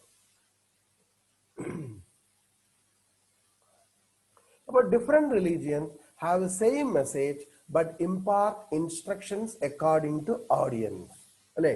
അതാണ് നമ്മൾ പഠിച്ചത്. പല വിധമായ മതങ്ങളും സെയിം മെസ്സേജ് ആണ്. ദൈവം ഒന്നേ ഉള്ളൂ, ദൈവത്തിന്റെ നാമം ജപിക്കണം, ജപമാലയുണ്ട്, ദൈവത്തിന്റെ സേവ ചെയ്യണം, എല്ലാം ശരിയാണ്. But impart instructions according to the audience. അപ്പോ അന്നുള്ള കാലത്തില് നിന്റെ അമ്മയുടെ കൂടെയും സഹോദരിയുടെ കൂടെയും ഒരിക്കലും ലൈംഗിക ബന്ധം പാടില്ല എന്ന് പറയണമെങ്കിൽ അന്ന് അവിടെ താമസിച്ചിരുന്ന ആൾക്കാര് അത്രയ്ക്ക് അന്ധന്മാരായിട്ടുള്ള ആൾക്കാരാണ്. പക്ഷെ ഇന്ന് നമ്മളുടെ അടുത്ത് പറയേണ്ട ആവശ്യമുണ്ടോ? ഇത് പറയേണ്ട വല്ല ആവശ്യമുണ്ടോ ഭഗവത്ഗീതയില്? കാരണം നമുക്കത് അറിയാം, തെറ്റും ശരിയും എന്താണെന്ന് വ്യക്തമായിട്ട് അറിയാം. എന്നാൽ അന്നുള്ളവർ അങ്ങനെ അല്ല. അതുകൊണ്ടാണ് അവിടെ മുഹമ്മദ് വന്നിട്ട് ഇതെല്ലാം പറഞ്ഞു കൊടുത്തത്. ഇങ്ങനെ ഇന്ന ചെയ്യാൻ പാടില്ല എന്ന് അദ്ദേഹം നിശ്ചയിച്ചിരിക്കണേ. അത് നമ്മൾ മനസ്സിലാക്കണം. അപ്പൊ ഇവിടെ നമ്മൾ പഠിക്കേണ്ടത് different religions have same message but impart instructions according to the audience. പക്ഷെ ഈ നോളജ് ഇംപാർട്ട് ചെയ്യുന്നത് ഓഡിയൻസിനനുസരിച്ചാണ് എന്നാ പറയുന്നത്. ഇനി നമുക്ക് ക്രിസ്ത്യനിലേക്ക് നോക്കാം. ജീസസ് പറയാണ് അതിലെ 16th 12th പറയാണ്, ജോൺ ജീസസ് ക്രൈസ്റ്റ് ഹിസ് ഫോളോവറിന്റെ അടുത്ത് പറയാണ്, അവരുടെ ശിഷ്യന്മാരുടെ അടുത്ത് പറയാണ്, I have yet many things to say unto you. എനിക്ക് ഇനി ഒരുപാട് കാര്യങ്ങൾ നിങ്ങളുടെ അടുത്ത് പറയാനുണ്ട്. But you can not bear them now. നിങ്ങൾക്കത് താങ്ങൂല ഞാൻ പറഞ്ഞ. എന്താ പറയുന്നത്? എന്താ കാര്യം? അന്ന് ജീവിച്ചിരുന്ന ആൾക്കാര് അങ്ങനെയുള്ള ചുറ്റുപാടിലുള്ളവരാണ്. ഷീമോൻ അല്ലെ, അദ്ദേഹം വന്നിട്ട് മീൻപിടുത്തക്കാരനാണ്. അദ്ദേഹം മീനില്ലാതെ ഇരിക്കാൻ പറ്റില്ല അല്ലേ എന്ന് പറഞ്ഞ ഉടനെ തന്നെ സ്വാമിജി മീൻ പിടുത്ത ആൾക്കാരെ കുറ്റം പറഞ്ഞു. അതൊന്നുമല്ല ഞാൻ പറയുന്നത്. അന്ന് നടന്ന സംഭവങ്ങൾ എടുത്ത് പറയാണ്. ആരെയും ഞാനിവിടെ കുറച്ച് കാണുന്നില്ല. അപ്പൊ ഇവിടെ അന്ന് അദ്ദേഹം പറഞ്ഞു, ഫോളോവേഴ്സിന്റെ അടുത്ത് ജീസസ് പറഞ്ഞു, എനിക്ക് ഇനിയും നിങ്ങളുടെ അടുത്ത് ഒരുപാട് കാര്യങ്ങൾ പറയാനുണ്ട്. അപ്പൊ ജീസസ് ആരാണെന്ന് ഞാൻ ഓൾറെഡി പറഞ്ഞു കഴിഞ്ഞു. ഭവിഷ്യ പുരാണത്തിൽ നിന്ന് എടുത്തു പറഞ്ഞു. ജീസസും മേരിയും വന്നിട്ട് പ്രകൃതിയുടെ എക്സ്പാൻഷനും അതേമാതിരി മഹാദേവന്റെ അംശമാണ്. മഹാദേവന്റെ ശക്തി ആവാഹിച്ചു കൊണ്ടുവരുന്ന ഒരു ആത്മാവാണ് ജീസസ്. ആ ജീസസ് ലിവ്ഡ് ഇൻ ഇന്ത്യ എന്ന് പറഞ്ഞൊരു പുസ്തകമുണ്ട്. അദ്ദേഹം അത് വന്നിട്ട് ഇറ്റലിയിലുള്ള വളരെ ഒരു ഫേമസ് റൈറ്റർ എഴുതിയാണ്. അതിൽ ഇതിനെക്കുറിച്ച് ഡീറ്റെയിൽ ആയിട്ട് പറയുന്നുണ്ട്. ജീസസിന്റെ ബാല്യകാലം കഴിഞ്ഞാൽ പിന്നെ കാണുന്നില്ല അദ്ദേഹം എവിടെയാണ് എന്ന്. ആക്ച്വലി അദ്ദേഹം ഹിമാലയത്തിൽ വരികയും ഹിമാലയത്തിൽ വന്നതിന് ശേഷം അദ്ദേഹം ഒരു ബാബാജി യോഗിയെ ചെന്ന് കാണുകയും അദ്ദേഹം യോഗം പഠിക്കുകയും അനേക കാലം യോഗം പ്രാക്ടീസ് ചെയ്ത് അനിമ, ലഘിമ, മഹിമ, പ്രാപ്തി, കാമവസായിത ഇങ്ങനെയുള്ള പല ശക്തികളും അദ്ദേഹം നേടിയിട്ടാണ് അദ്ദേഹം തിരിച്ചു പോയിരിക്കുന്നത്. എന്തിനു വേണ്ടിയാണ്? നമുക്കറിയാം ജീസസിന്റെ കഥയില് എന്താ പറയാ, വെള്ളത്തീ കൂടെ നടന്നു, രോഗം മാറ്റുന്നുണ്ട്, പല പല അത്ഭുതങ്ങളും കാണിക്കുന്നുണ്ട് അല്ലെ, പല പല അത്ഭുതങ്ങളും കാണിക്കുന്നുണ്ട്. രോഗശാന്തി എന്തിനു വേണ്ടിയാ? അത്ഭുതങ്ങൾ അജ്ഞർക്ക് വേണ്ടിയാണ് എന്നാ. ഇപ്പൊ നമ്മൾ എന്തെങ്കിലുമൊക്കെ വലിയ കാര്യങ്ങള് എന്തെങ്കിലും ടെസ്റ്റ് ട്യൂബിൽ കുറച്ച് ഇപ്പോൾ സപ്പോസ് എന്തെങ്കിലും ഇതൊക്കെ സൾഫ്യൂരിക് ആസിഡോ എന്തെങ്കിലും ഒരു ആസിഡോ എന്തെങ്കിലുമൊക്കെ എന്തെങ്കിലും ക്ലോറിൻ വാട്ടർ അതിനകത്ത് നിറച്ചിട്ട് പൊട്ടാസ്യം പെർമാംഗനേറ്റ് വെച്ചിട്ട്, അപ്പൊ ഞാൻ ഈ കുട്ടിക്കാലത്ത് സാറ് എന്നെ കൊണ്ടുപോയി കെമിസ്ട്രി ലാബിൽ നോക്കുമ്പോൾ പൊട്ടാസ്യം പെർമാംഗനേറ്റ് ആയിട്ട് ഒരു സാധനം എടുത്തിട്ട് ഇത് മുക്കുമ്പോൾ കളർ മാറുന്നത്. അപ്പൊ ഞാൻ വളരെ ആശ്ചര്യപ്പെട്ടിട്ടുണ്ട്. കാരണം ഞാനന്ന് കുട്ടിയാണ്. അപ്പൊ അവർക്കത് ഈസിയാണ്, അവർക്കറിയാം ഇങ്ങനെ ചെയ്തു കഴിഞ്ഞാൽ ഇങ്ങനെ വരും, അത് രാസപ്രവർത്തനം നടന്നിട്ടാണ് എന്ന്. പക്ഷെ ഞാനൊരു കുട്ടിയായതുകൊണ്ട് എനിക്ക് അറിയാൻ പറ്റില്ല, എനിക്ക് അജ്ഞതയാണ്. അതുകൊണ്ട് കുട്ടികൾക്കെല്ലാം വലിയ ആശ്ചര്യമാണ്. അതേമാതിരി ഇങ്ങനെയുള്ള അത്ഭുതങ്ങൾ കാണിക്കുമ്പോൾ ആ മതങ്ങളിലേക്ക് വിശ്വസിച്ച് അവരതുമായിട്ട് കണക്ട് ചെയ്യും. രോഗശാന്തി ചെയ്തു തരാം എന്ന് പറയും. അപ്പൊ എൻ്റെ അച്ഛന് ഹാർട്ട് സർജറി അവിടെ ഹോസ്പിറ്റലിലേക്ക് കൊണ്ടുപോയി. അത് വന്നിട്ട് റെയിൽവേ ഹോസ്പിറ്റലിലാണ്, വലിയൊരു ഹോസ്പിറ്റലാണ്, അരക്കോണത്താണത്. ആ സമയത്ത് അച്ഛന് രക്ഷപ്പെടില്ല എന്ന് ഉറപ്പായിട്ട് അറിയാം. ഉടനെ അവിടെ ഒരു ആള് വന്നു, ഒരു സിസ്റ്റർ വന്ന് അച്ഛൻ്റെ നെറ്റിയിൽ കുരിശു വരയ്ക്കാണ് അല്ലേ. ഞാൻ വെള്ളം തളിച്ചിട്ട് അതിനെ മാറ്റി. എന്താ കാര്യം? എനിക്കറിയാം അല്ലേ. കാരണം ഇത് അറിഞ്ഞൂടാ എങ്കിൽ ചിലരെന്ത് വിചാരിക്കും? അഥവാ അദ്ദേഹത്തിന്റെ കർമ്മം കൊണ്ട് ഇനിയും ജീവിതം ഉണ്ടെങ്കിൽ അദ്ദേഹം രക്ഷപ്പെട്ടു വരും. പക്ഷെ ഇവരെന്താ പറയുന്നത്? കർത്താവ് രക്ഷിച്ചു അല്ലേ. എനിക്ക് ആ ഒരു രക്ഷ വേണ്ടാന്ന് തന്നെ ഞാൻ വച്ചു. അതെനിക്ക് നല്ലതുപോലെ അറിയാം. ഞാൻ അപ്പോഴും ഇതേ വേഷമായിരുന്നു. അതുകൊണ്ട് ഞാൻ അവരുടെ അടുത്ത് ഒന്നും പറഞ്ഞില്ല. അവർ കുരിശ് വരച്ചോട്ടെ മോനെ എന്ന് ചോദിച്ചു. ഞാൻ പറഞ്ഞു പിന്നെന്താ, വരച്ചോളൂ എന്ന് പറഞ്ഞു. വരച്ചു. അവർ പോയതിനു ശേഷം വെള്ളം തെളിച്ച് അതിനെ തൂത്തിട്ട് ഞാൻ അതിൽ ഓം എഴുതി വെച്ചു. റൈറ്റ്. അപ്പൊ നമ്മുടെ ലെഗസി നമ്മൾ വിട്ടുകൊടുക്കരുത്, എന്നാൽ അവരെ പിണക്കുകയും ചെയ്യരുത്. നമ്മുടെ സംസ്കാരം അതാണ്. അവർ നമ്മുടെ അതിഥികളാണ്, കുടിയേറി വന്നവരാണ്. അപ്പൊ ഇവിടെ അതാണ് പറയുന്നത്. അന്നുള്ളവര് ഇങ്ങനെയുള്ള ആൾക്കാരായതുകൊണ്ട് അവരെടുത്ത് നീ ഹിംസിക്കരുതെന്ന് പറഞ്ഞാൽ അവര് പറയും, ജീസസിന്റെ അടുത്ത് പറയും, എന്റെ ജോലിയെ മീൻപിടുത്തമാണ്, അത് ഓരോ മീനും മരിച്ചു പോവില്ലേ ഇല്ലേ? അതുകൊണ്ട് ജീസസ് എന്ത് ചെയ്തു?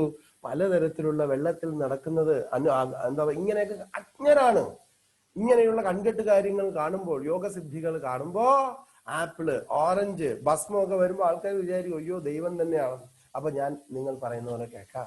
അങ്ങനെ കൂട്ടിയ കൂട്ടമാണ് ഈ കൂട്ടം എന്ന് പറയുന്നത്. അപ്പൊ അതുകൊണ്ടാണ് ജീസസ് പറയുന്നത്, എനിക്ക് ഇനിയും ഒരുപാട് കാര്യങ്ങൾ പറയാനുണ്ട്, പക്ഷെ നിങ്ങൾക്ക് ഒരിക്കലും താങ്ങാൻ പറ്റില്ല. ഇനി നമുക്ക് കൃഷ്ണൻ എന്താണ് ഭഗവത്ഗീതയിൽ പറയണതെന്ന് നോക്കാം. ഇപ്പൊ ജീസസ് പറഞ്ഞു എനിക്ക് ഇനിയും പറയാനുണ്ട്, പക്ഷെ നിങ്ങൾക്ക് താങ്ങില്ല. ഇനി കൃഷ്ണൻ അർജുനനോട് എന്ത് പറയണമെന്ന് നോക്കാം നമുക്ക്. ഭഗവത്ഗീതയിൽ 7-ാം അധ്യായം 2-ാം ശ്ലോകത്തിൽ നോക്കാം. നമ്മുടെ സനാതന ധർമ്മത്തിൽ കൃഷ്ണൻ അർജുനനോട് പറയുന്ന നോക്കാം. ജ്ഞാനം തേഹം സവിജ്ഞാനമിതം വക്ഷ്യാമ്യശേഷതാം യജ്ഞാത്വാ നേഹഭൂയോ അന്യജ്ഞാതവ്യമവശിഷ്യതേ. എന്ത് നല്ല സുന്ദര ശ്ലോകമാണെന്ന് നോക്കാം. എന്താ കൃഷ്ണൻ പറയണെന്ന് നോക്കാം. Now I shall now declare unto you in full this knowledge, both phenomenal and luminous. This being known, nothing further shall remain for you to know. അല്ലെ? വൈഷയിക ജ്ഞാനത്തെയും അതീന്ദ്രിയ ജ്ഞാനം, വൈഷയിക ജ്ഞാനം എന്ന് പറഞ്ഞാൽ വ്യവഹാര ജ്ഞാനം, ആ വ്യവഹാര ജ്ഞാനത്തിനെ കുറിച്ചും അതീന്ദ്രിയ ജ്ഞാനത്തിനെ കുറിച്ചും ഞാനിനി പൂർണ്ണമായും വിശദീകരിച്ചു തരാം. അതറിഞ്ഞാൽ പിന്നെ നിനക്ക് വേറെ ഒന്നും അറിയേണ്ടതായിട്ടില്ല. നോക്കണം, ജീസസ് എന്ത് പറഞ്ഞു? ഇനിയും പറയാനുണ്ട്. കൃഷ്ണൻ എന്ത് പറഞ്ഞു? ഇനി ഒന്നും പറയാനില്ല.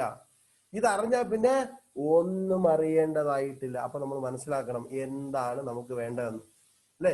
ബൈബിളാണോ, ഖുറാനാണോ, അതോ ഭഗവത്ഗീതയാണോ? ആരെയും തെറ്റു പറയുന്നില്ല. പക്ഷെ നമുക്ക് കിട്ടിയ ഭഗവത്ഗീത എടുത്ത് ദൂരെ കളഞ്ഞ് അത് കത്തിച്ചിട്ട് മറ്റൊരു മതത്തിൽ കയറിയിട്ട് അതിലേക്ക് പോകുമ്പോ എത്ര ബുദ്ധിമോശമാണ് നമ്മൾ കാണിക്കുന്നത്, അല്ലെ? തോന്നല്ലേ? നമ്മളത് എവിടെ കിടക്കണോ? നമ്മുടെ ലെഗസി എവിടെ കിടക്കണോ? കൃഷ്ണൻ പറഞ്ഞു ഇനി ഒന്നും അറിയേണ്ടതായിട്ടില്ല, ഭഗവത്ഗീത 7-ാം അധ്യായത്തിൽ പറഞ്ഞു. പക്ഷെ ജീസസ് പറയണു ഇനിയും അറിയേണ്ടതായിട്ടുണ്ട്, ഒരുപാട് കാര്യങ്ങളുണ്ട്. പക്ഷെ നിനക്കൊന്നും മനസ്സിലാവില്ലാത്തതുകൊണ്ടാണ് ഞാൻ അത് പറയാം. ജീസസിന് അറിയാം, മുഹമ്മദിനും അറിയാം കൂടുതൽ. പക്ഷെ അത് ഫോളോ ചെയ്യുന്നവര് അത്ര ഉണ്ടായിരുന്നുള്ളൂ അന്നത്തെ സമയത്ത്. അപ്പോ അന്ന് 2000 വർഷങ്ങൾക്ക് മുമ്പ് 1500 വർഷങ്ങൾക്ക് മുമ്പുള്ള അന്ന് പാലിച്ചിരുന്ന ആൾക്കാരല്ല ഇന്ന് മുസ്ലിമും ക്രിസ്ത്യാനിയായിട്ട് വന്ന് അവരൊക്കെ ഒരുപാട് പുരോഗമിച്ചിരുന്നു, ഒരുപാട് ഒരുപാട് ഒരുപാട് മാറി. അല്ലെ? ഈ ഹിംസ ഒഴിച്ച് ബാക്കി ഈ ജന്തുക്കളെ വധിച്ച് ഭക്ഷിക്കുന്നത് ഒഴിച്ചു കഴിഞ്ഞാൽ, അതിപ്പോ പിന്നെ തമാശ പറഞ്ഞു കഴിഞ്ഞാൽ, തമാശയല്ല സീരിയസ് ആയിട്ടെന്ന് പറഞ്ഞാൽ, ഇന്ന് മറ്റുള്ള മതക്കാരെയും കാട്ടിയും ഹിന്ദു എന്ന് പറയുന്ന ആൾക്കാരാണ് കൂടുതൽ കൊന്നു തിന്ന് ജീവിക്കുന്നവർ.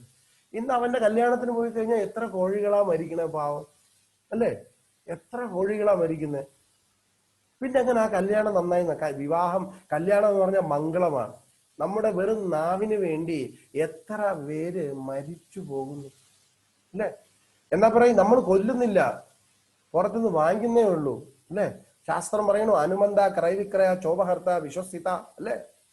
കൊല്ലുന്നവൻ, വിൽക്കുന്നവൻ, വാങ്ങിക്കുന്നവൻ, പാകം ചെയ്യുന്നവൻ, വിളമ്പുന്നവൻ, കഴിക്കുന്നവൻ, ഇത്രയും കൊലയാളികളാണെന്നാ പറയുന്നത്. അപ്പൊ ഇത് എങ്ങനെയായാലും അങ്ങനെ ഉണ്ടാവും, പലയിടത്തും ഇത് നടക്കുന്നുണ്ട്. എനിക്ക് പറയാനുള്ളത്, നമ്മുടെ സനാതന സംസ്കാരത്തിൽ അങ്ങനെ ആരെങ്കിലും നോൺ വെജിറ്റേറിയൻ വച്ചാൽ നമ്മൾ ആ കല്യാണം ബഹിഷ്കരിക്കണം. അതാണ് നമ്മൾ വേണ്ടത്. എത്ര എത്ര എത്ര പാവപ്പെട്ട ആ പശുക്കളെയും അതേമാതിരി പലതിനെയും കൊന്നു തിന്നെയാണ്. ഇന്ന് മറ്റുള്ള മതക്കാരെയും കാട്ടിയും ഹിന്ദുവാണ് കൂടുതൽ, അല്ലേ? അങ്ങനെയുള്ളവർ ഹിന്ദു അല്ല, വെറും ജന്തുക്കളാണ്. നമ്മുടെ സനാതന സംസ്കാരത്തില് ഒരിടത്തും ജന്തുഹിംസയെ വേദങ്ങളിൽ അങ്ങിങ്ങുണ്ട്. അത് പല കാര്യങ്ങൾക്ക് അത് നമ്മൾ പറയും, അത് എന്തിനു വേണ്ടിയാണ് അത് വേദങ്ങളിൽ പറയും ഉണ്ട്. വേദങ്ങളിൽ പറഞ്ഞ ഭദ്രകാളിക്ക് നിവേദിച്ചിട്ട് കഴിക്കാൻ പറയുന്നു. അത് അമാവാസി നാളില് ആടിനെ കൊന്നിട്ട് ആ ആടിനെ കൊന്ന് ആ ദേവിക്ക് നിവേദിച്ചിട്ട് അതിൽ 6 പകത്തിട്ട് അതിൽ 5 ഭാഗം മറ്റുള്ളവർക്ക് ദാനം ചെയ്തിട്ട് ബാക്കി ഒരു ഭാഗം നീ കഴിക്കാൻ പറയും. എന്നാ അവിടെ നിൽക്കരുത്, അടുത്ത മേലെ വരണമെന്നും പറയുന്നുണ്ട്. ഇപ്പൊ ജന്തുഹിംസ ഉണ്ട്. യജ്ഞങ്ങൾക്കായിട്ടുണ്ട്. പക്ഷെ യജ്ഞങ്ങൾക്കായിട്ടുള്ള ജന്തു ഹിംസ ചെയ്താലും ആ ജന്തു മരിക്കുന്നില്ല, അത് ജീവനോടുകൂടി പിന്നെ നിൽക്കും. അല്ലെ? അശ്വമേധ യജ്ഞത്തിന് കുതിരയെ കൊല്ലുന്നുണ്ട്, കുതിരയെ യജ്ഞകുണ്ടത്തിൽ അർപ്പിക്കുന്നുണ്ട്.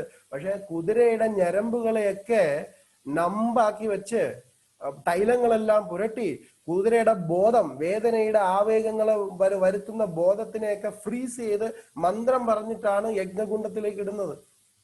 ആ യജ്ഞകുണ്ടത്തിൽ കുതിര വീണ് അത് തീരുമ്പോ പുറകിൽ നോക്കുമ്പോ അതേ കുതിര അവിടെ പുല്ലും തിന്നുകൊണ്ട് നിൽക്കണം. അതാണ് അശ്വമേധ യജ്ഞം. അതുകൊണ്ട് അവിടെ ഒന്നും മരിക്കുന്നില്ല. അതിനുവേണ്ടി ജന്തുവിനെ ബലിയർപ്പിക്കാം. പക്ഷെ ആ ബലി പിന്നെ തിരിച്ചു കൊണ്ടുവരണം.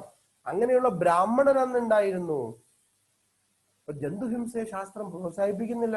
ഭഗവത്ഗീതയിൽ പറയുന്നില്ല, ഭാഗവതത്തിലും പറയുന്നില്ല, വേദത്തിൽ പറയുന്നുണ്ട്. വേദകാലത്തിൽ അങ്ങനെ ഉണ്ടായിരുന്നു. പക്ഷെ ഇന്ന് ആ യജ്ഞങ്ങളൊന്നും ഇല്ലാത്തത് കൊണ്ട് യജ്ഞങ്ങൾ ബാൻഡ് ചെയ്യപ്പെട്ടു. സന്യാസം വേണ്ട, അതേമാതിരി കലിയുഗത്തില് അശ്വമേധം വേണ്ട, ഗവാലംബം വേണ്ട. ഇതൊക്കെ ഇതിനു മുമ്പ് എന്ന് പറഞ്ഞാൽ അന്നത്തെ ബ്രാഹ്മണർ പെർഫെക്റ്റ് ആണ്. അന്നത്തെ ബ്രാഹ്മണർ ഇത് ചെയ്താലും ആ ജന്തു പിന്നെയും എന്ത് പറ്റും? ജീവനോടുകൂടി ഇരിക്കും. ഇന്ന് എന്തെങ്കിലും എടുത്ത് ഇട്ട് കൊടുത്തു കഴിഞ്ഞാൽ പിന്നെ അനിക്സ്പ്രേ ആയിട്ട് പൊടി പോലും ഇല്ല കണ്ടുപിടിക്കുക ജന്തുവിന്, അല്ലെ? അപ്പൊ അതുകൊണ്ടാണ് ഇന്ന് കാര്യങ്ങളിൽ യജ്ഞം ചെയ്യാൻ പാടില്ല എന്ന് പറയുന്നത്. കലിയുഗത്തില് കലൗ തത് നാമമാത്രേണ പൂജ്യതേ ഭഗവാൻ ഹരി. കലിയുഗത്തില് നാമം കൊണ്ട് മാത്രം ഭഗവാനെ പൂജിക്കാൻ പറ്റുമെന്നാണ് പറയുന്നത്. വേറെ ഒന്നും ചെയ്തതിനും കുഴപ്പമില്ല. അപ്പൊ ഇവിടെ ജീസസ് പറഞ്ഞു ഇനിയും പറയാനുണ്ട്, കൃഷ്ണൻ പറഞ്ഞു ഇനി ഒന്നും പറയാനില്ല. അപ്പൊ ഏതാണ് നമ്മൾ സ്വീകരിക്കേണ്ടത്? ഏതാണ് ഉത്തമമായ അറിവ്? ഭഗവത്ഗീത അല്ലേ? നമുക്ക് കിട്ടിയ ഭഗവത്ഗീതയാണ് ഉത്തമമായ അറിവ്. മറ്റതെല്ലാം മോറൽ സയൻസ് ആണ്. ഒരു മോറലി പറയാണ്, നീ കൊല്ലരുത്, അല്ലെ, അത് ചെയ്യരുത്, ഇത് ചെയ്യരുത് എന്ന്. അത് ഇതിനകത്ത് വേദങ്ങളിലുണ്ട്, അതിലും ഉപരിയുണ്ട് എന്നാണ് പറയുന്നത്, അല്ലെ? നമുക്ക് നോക്കാം. Pocket dictionary, Oxford complete dictionary.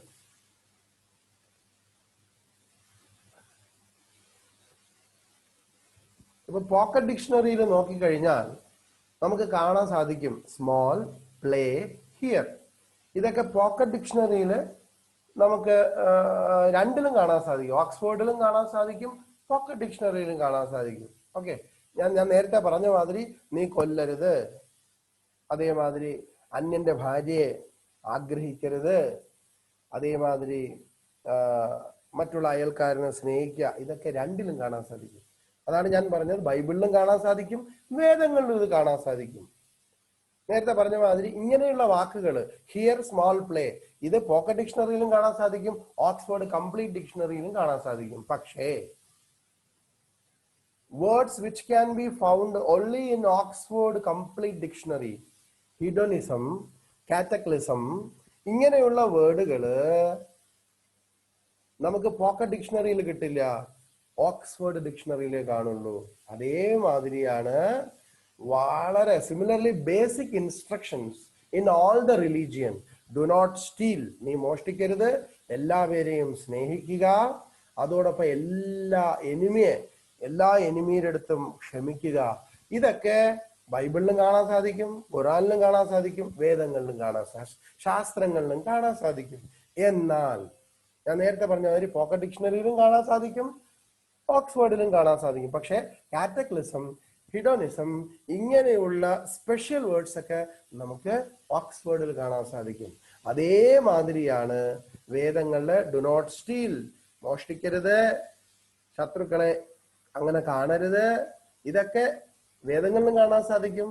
അതോടൊപ്പം തന്നെ ബൈബിളിലും മറ്റുള്ള ഖുറാനിലും ഒക്കെ കാണാൻ സാധിക്കും. പക്ഷെ ഖുറാനിലും ബൈബിളിലും ഇല്ലാത്ത കുറച്ചുകൂടെ higher level, some high level instruction നമുക്ക് വേദിക് സ്ക്രിപ്റ്റേഴ്സ് ആയ ശാസ്ത്രങ്ങളിൽ കാണാൻ സാധിക്കും. നമുക്ക് നോക്കാം അതെന്താണ്. ഇത് ഖുറാനിലും കാണില്ല, ബൈബിളിലും കാണില്ല. എങ്ങനെയാണ്? കാറ്റക്ലിസം, ഹിഡോണിസം, ഇതൊക്കെ പോക്കറ്റ് ഡിക്ഷണറിയിൽ കാണുന്നില്ല. അപ്പൊ ഇവിടെ ഞാൻ പറഞ്ഞു വരുന്നത് ഖുറാൻ, ബൈബിൾ ഇതൊക്കെ ഒരു പോക്കറ്റ് ഡിക്ഷണറിയാണ്. അതിനു ഉപരി ഒരു കംപ്ലീറ്റ് ഡിക്ഷണറി, ഓക്സ്ഫോർഡ് ഡിക്ഷണറിയാണ് നമ്മുടെ വേദങ്ങൾ, വേദശാസ്ത്രങ്ങൾ. അങ്ങനെ ഹയർ ലെവൽ ഇൻസ്ട്രക്ഷൻ നമുക്ക് നോക്കാം. ഭാഗവതത്തിൽ നമുക്ക് നോക്കാം. എന്താ പറയണേ? ഭാഗവതം സ്പോട്ട്ലെസ് പുരാണ വിത്ത് അൺകോംപ്രമൈസിങ് ഇൻസ്ട്രക്ഷൻ. ഇതുവരെയും പഴയ ബൈബിൾ പുതിയ ബൈബിൾ എന്ന് പറയുന്ന മാതിരി പഴയ ഭാഗവതം പുതിയ ഭാഗവതം എന്നും പറഞ്ഞ് എഴുതിയിട്ടില്ല. ഒരേ ഒരെണ്ണം ഉണ്ട് വേദം, ഒരേ ഒരു ഭാഗവതം, ഒരേ ഒരു ഭഗവത്ഗീത. അത് മാറിയിട്ടേ ഇല്ല. അതുപോലെ സ്പോട്ട്ലെസ്, ഒരു സ്പോട്ടും ഇല്ല അതിൽ. പിന്നെയോ അൺകോംപ്രമൈസിങ്, നേരത്തെ പറഞ്ഞ മാതിരി മാറുന്നില്ല. എന്താണോ പറഞ്ഞാൽ അത് ഇപ്പോഴും അത് തന്നെയാണ്. അപ്പൊ അടുത്ത നമുക്ക് നോക്കാം, എന്താണെന്ന് നോക്കാം. ഭാഗവതത്തിൽ എന്താ പറയണം നോക്കാം. ഒരു ഹയർ ലെവൽ ഇൻസ്ട്രക്ഷൻ ഭാഗവതത്തിൽ നോക്കിക്കഴിഞ്ഞാൽ ശ്രീകൃഷ്ണ ഭഗവാൻ ദ്വാരകയിലേക്ക് പോകുന്ന സമയത്ത് കുന്തി ദേവി അവിടെ ഓടി വന്ന് പറയാണ്, ക്വീൻ കുന്തി ഭഗവാനോട് പറയാണ്, വിപദ സന്തുന തത്സ്വതത്ര തത്ര ജഗദ്ഗുരോ ഭവതോ ദർശനം യസ്യാത് അപുനർഭവ ദർശനം. ഭഗവാനോട് പറയാണ് കുന്തി ദേവി. കുന്തി ചോദിച്ചത് എന്താ? സ്വർഗം ചോദിച്ചില്ല, ഇന്ന് തരുന്ന അപ്പം നാളെയും തരണമെന്നൊന്നും ചോദിച്ചില്ല. അത് ബേസിക് ഇൻസ്ട്രക്ഷൻ ആണ് അല്ലേ? പക്ഷെ കുന്തി ദേവി എന്താ ചോദിച്ചത്? I wish that all those calamities would happen and again so that we could see you again and again. ഭഗവാനെ, അങ്ങ് എനിക്ക് ഒരേ ഒരു കാര്യം ചെയ്താൽ മതി. എന്താണ്? അന്നുള്ള അന്നം തരണമെന്ന് പ്രാർത്ഥിച്ചില്ല, സ്വർഗത്തിൽ പോകണമെന്ന് പ്രാർത്ഥിച്ചില്ല. ഹയർ ലെവലായിട്ടുള്ള ഇൻസ്ട്രക്ഷൻ എന്താ പ്രാർത്ഥിച്ചത്? ഭഗവാനെ, ഞാൻ ഒരുപാട് കഷ്ടപ്പെട്ടു, ഇനിയും ഒന്നുകൂടെ എനിക്കത് കഷ്ടപ്പെടണം, ആ കഷ്ടം തരണമേ എന്നാ പറയുക. എന്താ കാര്യം? അങ്ങനെയാണെങ്കിൽ I can see you again and again. അങ്ങനെയാണെങ്കിൽ എപ്പോഴും നിന്നെ എനിക്ക് കാണാമല്ലോ അല്ലേ? ഇതൊരു ഹയർ ലെവൽ ഇൻസ്ട്രക്ഷൻ ആണ്. ബൈബിളിൽ എവിടെ പറയുന്നു, ഖുറാനിൽ എവിടെ പറയുന്നു അല്ലേ? ഇത് അതിലും ഉപരി ദൈവ സാമീപ്യത്തിന് വേണ്ടിയാണ്, വേറെ ഒന്നും ആഗ്രഹിക്കണില്ല. അടുത്തത് നോക്കാം. പ്രഹ്ലാദൻ പറയണം, അടുത്ത് ഭഗവാൻ വന്നു അല്ലേ? മറ്റുള്ളവരുടെ അടുത്തൊന്നും ഭഗവാൻ വന്നില്ല. ഇവിടെ പ്രഹ്ലാദന്റെ അടുത്ത് ദൈവം വന്നു. അപ്പൊ ഭഗവാൻ പറഞ്ഞു, നീ എന്ത് വേണമെങ്കിലും ചോദിച്ചു, ഞാൻ വരാൻ തരാം എന്ന് പറഞ്ഞു.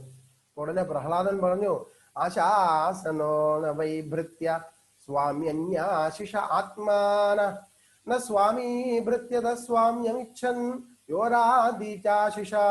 7-ാം സ്കന്ധത്തില് 10-ാം അധ്യായത്തിൽ 5-ാം ശ്ലോകത്തിൽ പറയാണ്, ഭഗവാനെ, തന്റെ യജമാനിൽ നിന്നും നേട്ടങ്ങൾ ആഗ്രഹിക്കുന്ന ഒരു സേവകൻ നിശ്ചയമായും യോഗ്യനായ ഒരു സേവകനോ പരിശുദ്ധ ഭക്തനോ ആകുന്നില്ല. അതുപോലെ ആദരണീയനായ യജമാനന്റെ സ്ഥാനം നിലനിർത്തുന്നതിന് വേണ്ടി സേവകന്മാർക്ക് അനുഗ്രഹം ചൊരിയുന്ന ഒരു യജമാനനും തികഞ്ഞ യഥാർത്ഥ യജമാനനല്ല.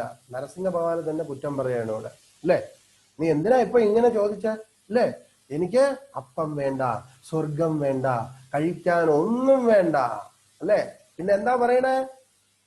അങ്ങനെ എനിക്ക് തന്നാൽ അങ്ങ് യജമാനനല്ല, ആ പ്രസ്റ്റീജ് അല്ലെ, എന്തോ വലിയ യജമാനനാണ് എന്ന്, അതുകൊണ്ട് എനിക്ക് തരേണ്ട ആവശ്യമില്ല, ഞാൻ ചോദിച്ചു കഴിഞ്ഞാൽ ഞാൻ സേവകനോ അല്ല എന്നാ പറയണേ.